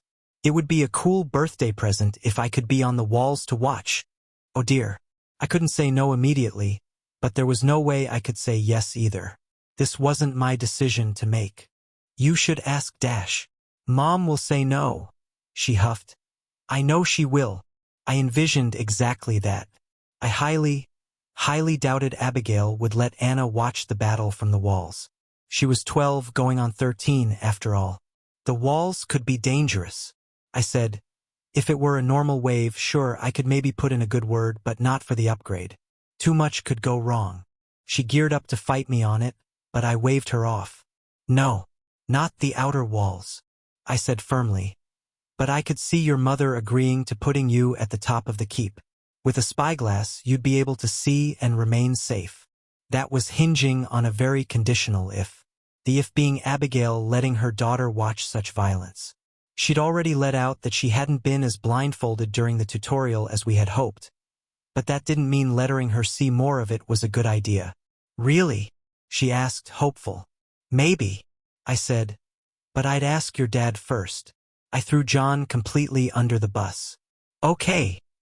Our training session was already over, so she hopped off the bench and ran toward the castle. She reminded me of two things I still need to do. Let's kill two birds with one stone.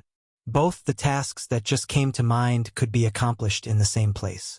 The Emporium. I wasn't sure if it was customary or not to inform or alien guests of our planned upgrade, but I felt it was good practice.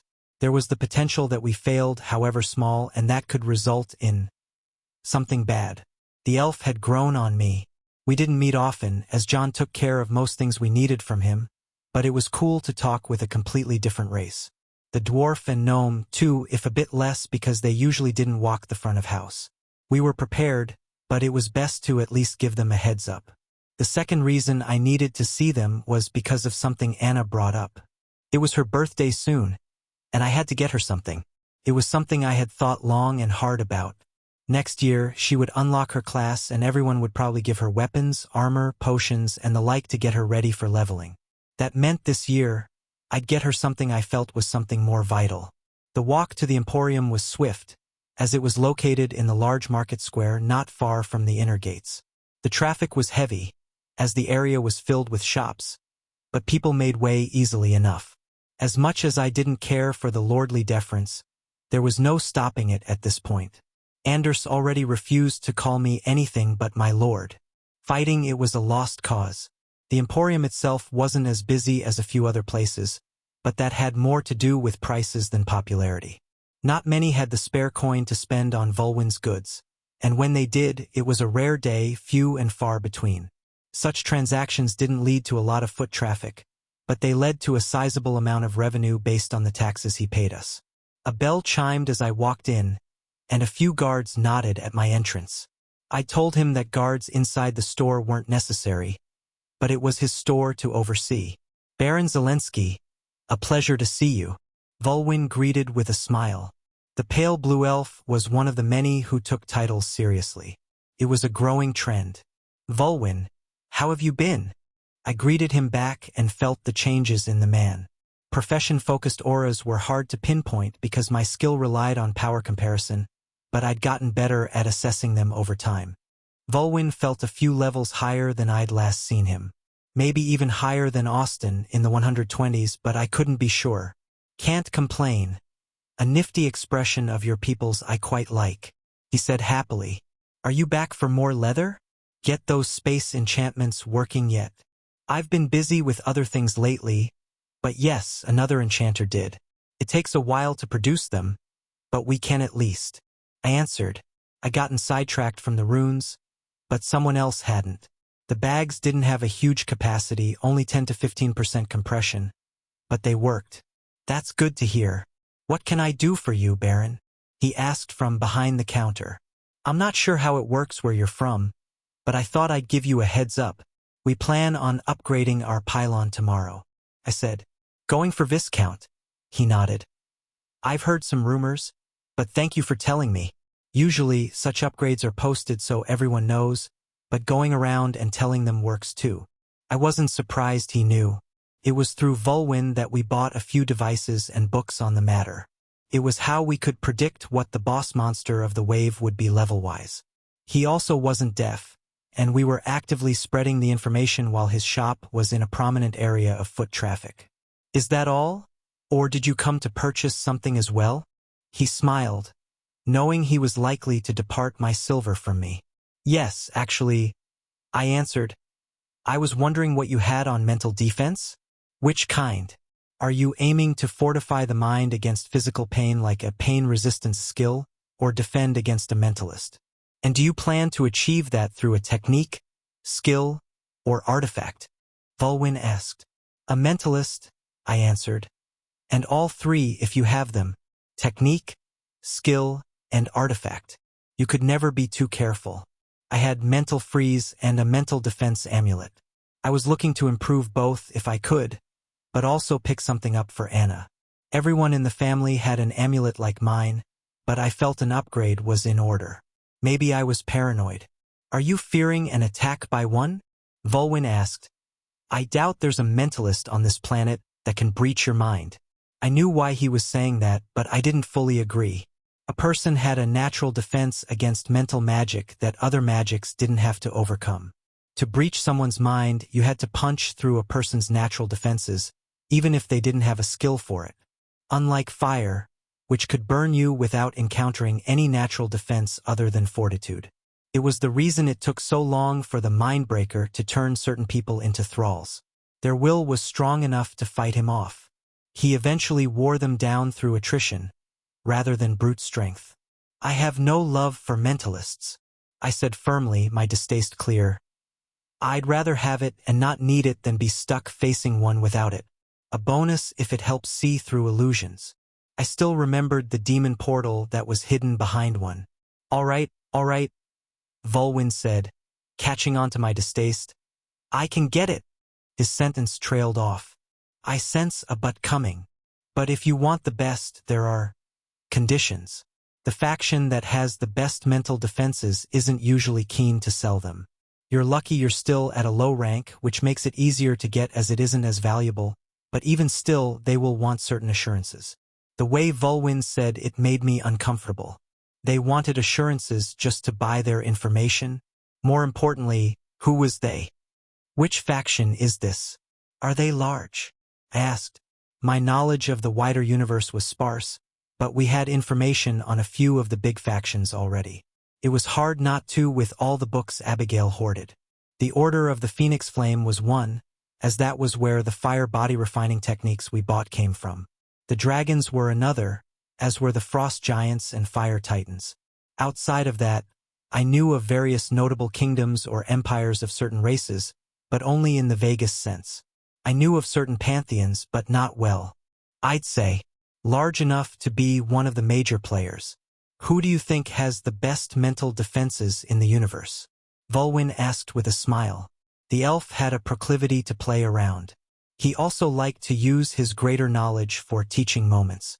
I don't know, the dragons? Dragons seemed like a good guess. They were known to be the masters of magic. That claim was widely disputed, but it was still said often enough. Plus, their scales made for some of the most magic-resistant armor in the universe. That's a good guess. Their scales are naturally magic-resistant, and that includes mental magic. They also have a draconic will that even some of the best mentalists would fail to penetrate. Volwyn shook his head. But no, not the dragons. I stared. I wasn't playing a guessing game with him. I indulged once, and that was enough. Volwyn caved. Liches. Ancient liches are wielders of the strongest mental defense magic in the universe. They fear it more than any other, and it forces them to stay ahead. The undead. I was surprised. I knew they were real. We'd read about them, but it was still hard sometimes to internalize that fact. It still felt like zombies and the like were fiction, even though I'd seen an honest-to-God necromancer at work during the gathering. Yes, the undead. Volwyn agreed. They will want assurances that you do not sell anything they give you to the Holy Pantheon or those in league with them. That includes the faction of light. Even though what they're giving you is trivial and everyone knows the Holy Pantheon already has it, it's the principle of the matter with them. Volwyn was talking about the undead faction so casually. I would have thought that such a faction was more despised than he was making it out to seem. Connotation alone didn't paint them in a very good light. You seem friendly with them, I probed. Oh, I have no love for death magic, just as it seems you don't for mentalists, but we do a lot of trade with the undead. You'd be surprised how many take up homes on uninhabitable Arctic worlds. The cold doesn't affect them the same way as it does the living. They have no need for most of the resources and gladly trade them to us. Volwyn said. I, personally, find it appalling, but the Frost Rose Emporium maintains a relationship with them. You seem to speak from experience. The way he talked about death magic was similar to how I felt about mental magic. The buildup of death magic is a constant threat where I'm from. It was why I was surprised that you bury the dead here. If you were any further north, I would have cautioned you against it. If the body cannot decay, the death magic will build up and cause problems. Our history with fighting the undead is long and extensive, similar to most who come from lands of ice and snow. That was a lot of information to take in. It made sense, in a way, that if the earth were frozen, corpses would remain undecomposed. I hadn't thought that it would cause them to become undead, though. We would have to check the hill. Having any of my family come back as zombies or skeletons was unacceptable. Is it something you can get? And how will they extract those assurances? I doubted they would take me at my word, and I wasn't about to sign anything with the undead. Our Emporium has some leeway with them, so it shouldn't be an issue. But, and let me stress this, if you break that trust, we will excommunicate you. His face was entirely serious. Talking with Volwyn was so natural I sometimes forgot translation magic was in play, but there were times it stood out. The choice of the word excommunicate felt like one of those times. It didn't feel like it was strong enough for whatever he said in its place. I understand.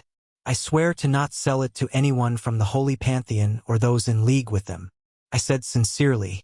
I didn't give a shit about their internal politics. The undead were unnatural, and I wouldn't let any of my citizens be raised after death. But as long as they stayed away, I didn't care. See that you do, he said. It will take a while for my request to be approved and for your order to be sent here. A month at the minimum. The price of such knowledge was a hefty sum, but one I paid gladly for. There would not be a repeat of what happened. Chapter 350 Lordly Promotion. Chris POV. Frostheim. The build-up the following day was missing the usual tension. It was one of the first times a muster was called, for that worry didn't accompany it. After all the fighting and battles the army had been through, this felt like just another day in the office. Gabe, with sufficient motivation, finally agreed to form a mage order. He wouldn't be officially knighted, as it were, until after the upgrade. As a small city, there was only one slot for guard captain, and Elliot currently filled the role. After reaching city level, they would have 3, 1 for Elliot, Hal, and Gabe. Still, he was doing his best to get used to the role, speaking with all the mages and getting them set in their place. Affinities separated so they wouldn't interfere, and the strong spread out. It helped that a makeshift command structure was already in place for him to take over from previous battles. The powerful mages already sort of formed into lieutenants. The only thing Gabe had to do was make it official, and win their respect.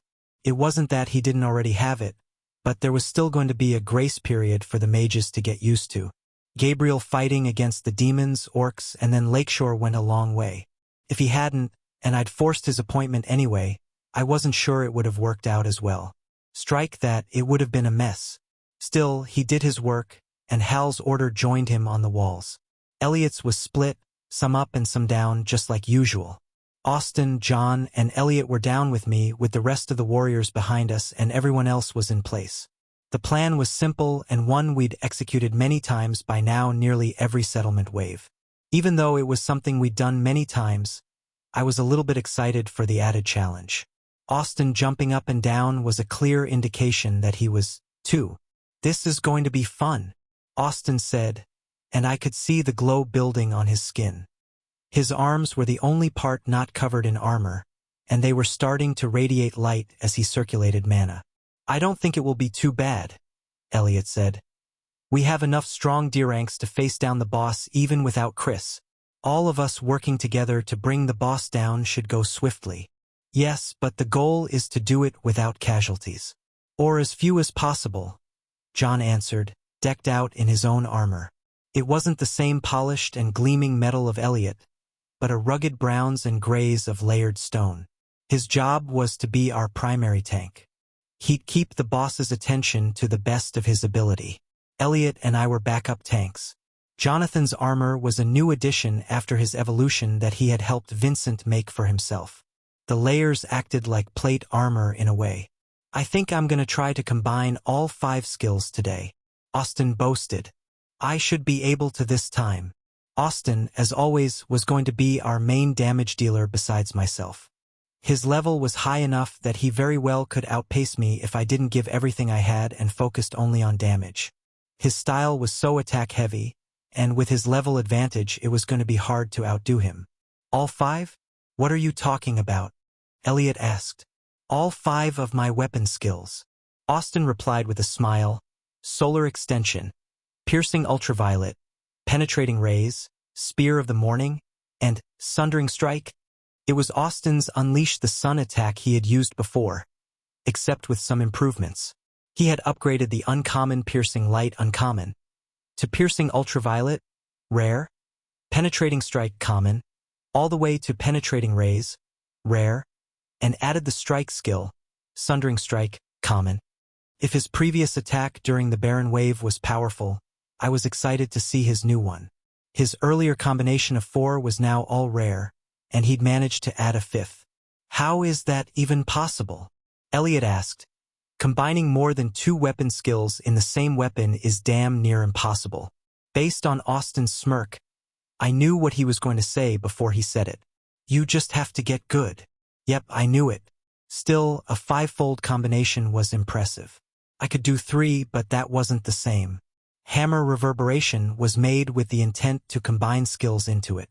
Using Meteor Strike and Pervading Cold with it was easier than a straight-up 3-fold combination. The combination of all 3 was wildly difficult to control, but it neared Shattering Hammer levels of power. It didn't have the single target damage, as Reverberation spread it out, but it certainly had the wide area damage to be impressive. Elliot scoffed, and John and I smiled at Austin's antics, but he'd brought up a good point. "This is a good opportunity to focus on growth," I said to the 3, "to focus on upgrades or improvements you are close to. This isn't the life or death battles we've been in lately, so we can afford to be a bit looser. At least before we face the boss." Elliot nodded. "I agree. I think I'll focus on Metal Morph.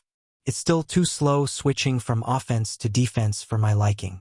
The skill he was referring to was his ability to shift his metal around to his liking. He could extend his weapon into a longer sword, taking material from his shield and armor, or he could do the reverse, take from his weapon and reinforce his defense. It was what made him so versatile and fit so many roles on a battlefield. He could also shift into any stance that the situation required. "Abby's got me working on earth manipulation, and I think I'm close to an upgrade," John said.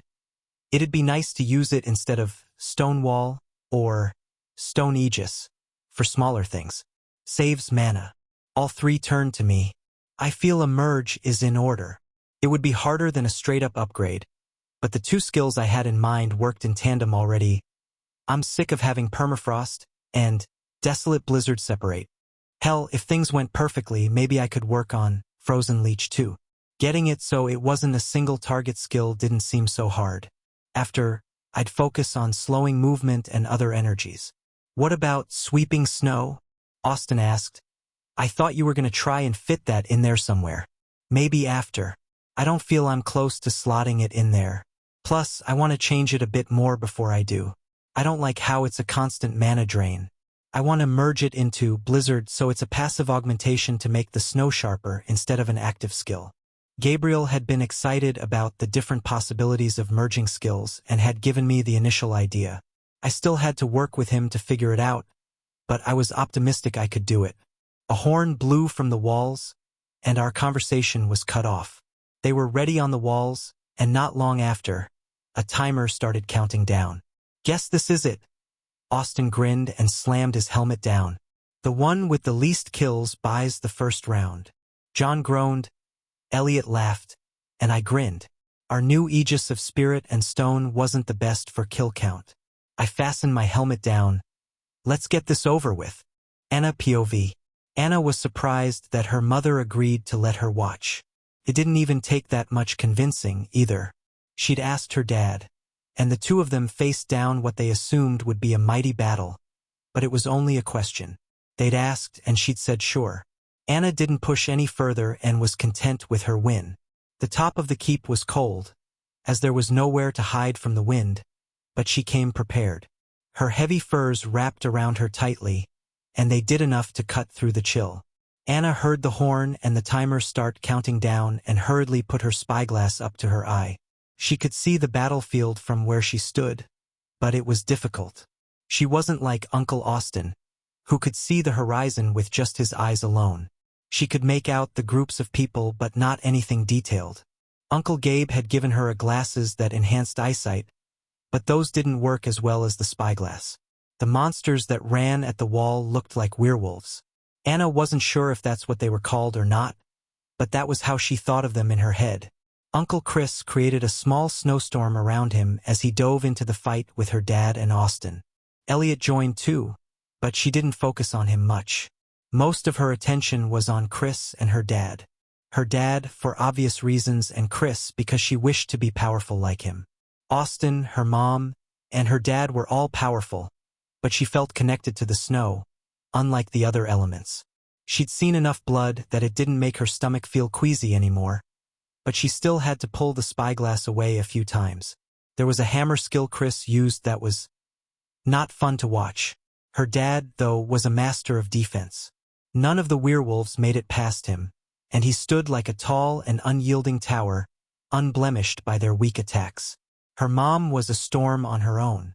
She controlled 8 long whips of water, which she crashed down on anything that came close while also launching spells further in. Rachel burned, and Gabe froze or impaled. Throughout it all, she wished she were out there with them. A powerful warrior who could fight with the rest of her family. Her brother didn't care. He was content to sit in the city and learn about stuff. Not Anna. She wanted to be a force of nature. Throughout the fight, the snowstorm kept changing in odd ways. It would grow, then contract, it would swirl clockwise and then counterclockwise. The snow thickened into a wall of white, and then it thinned. It grew deeper to wade through, and then it became a dusting. It was fascinating to watch the sliding array of changes, and it drew her eye for more of the battle. It was like constantly shaking up one of her snow globes in all kinds of different ways. Every time she turned the spyglass to Austin, it hurt her eyes and she had to turn away. She didn't get to see much of him. Anna wasn't alone in her efforts.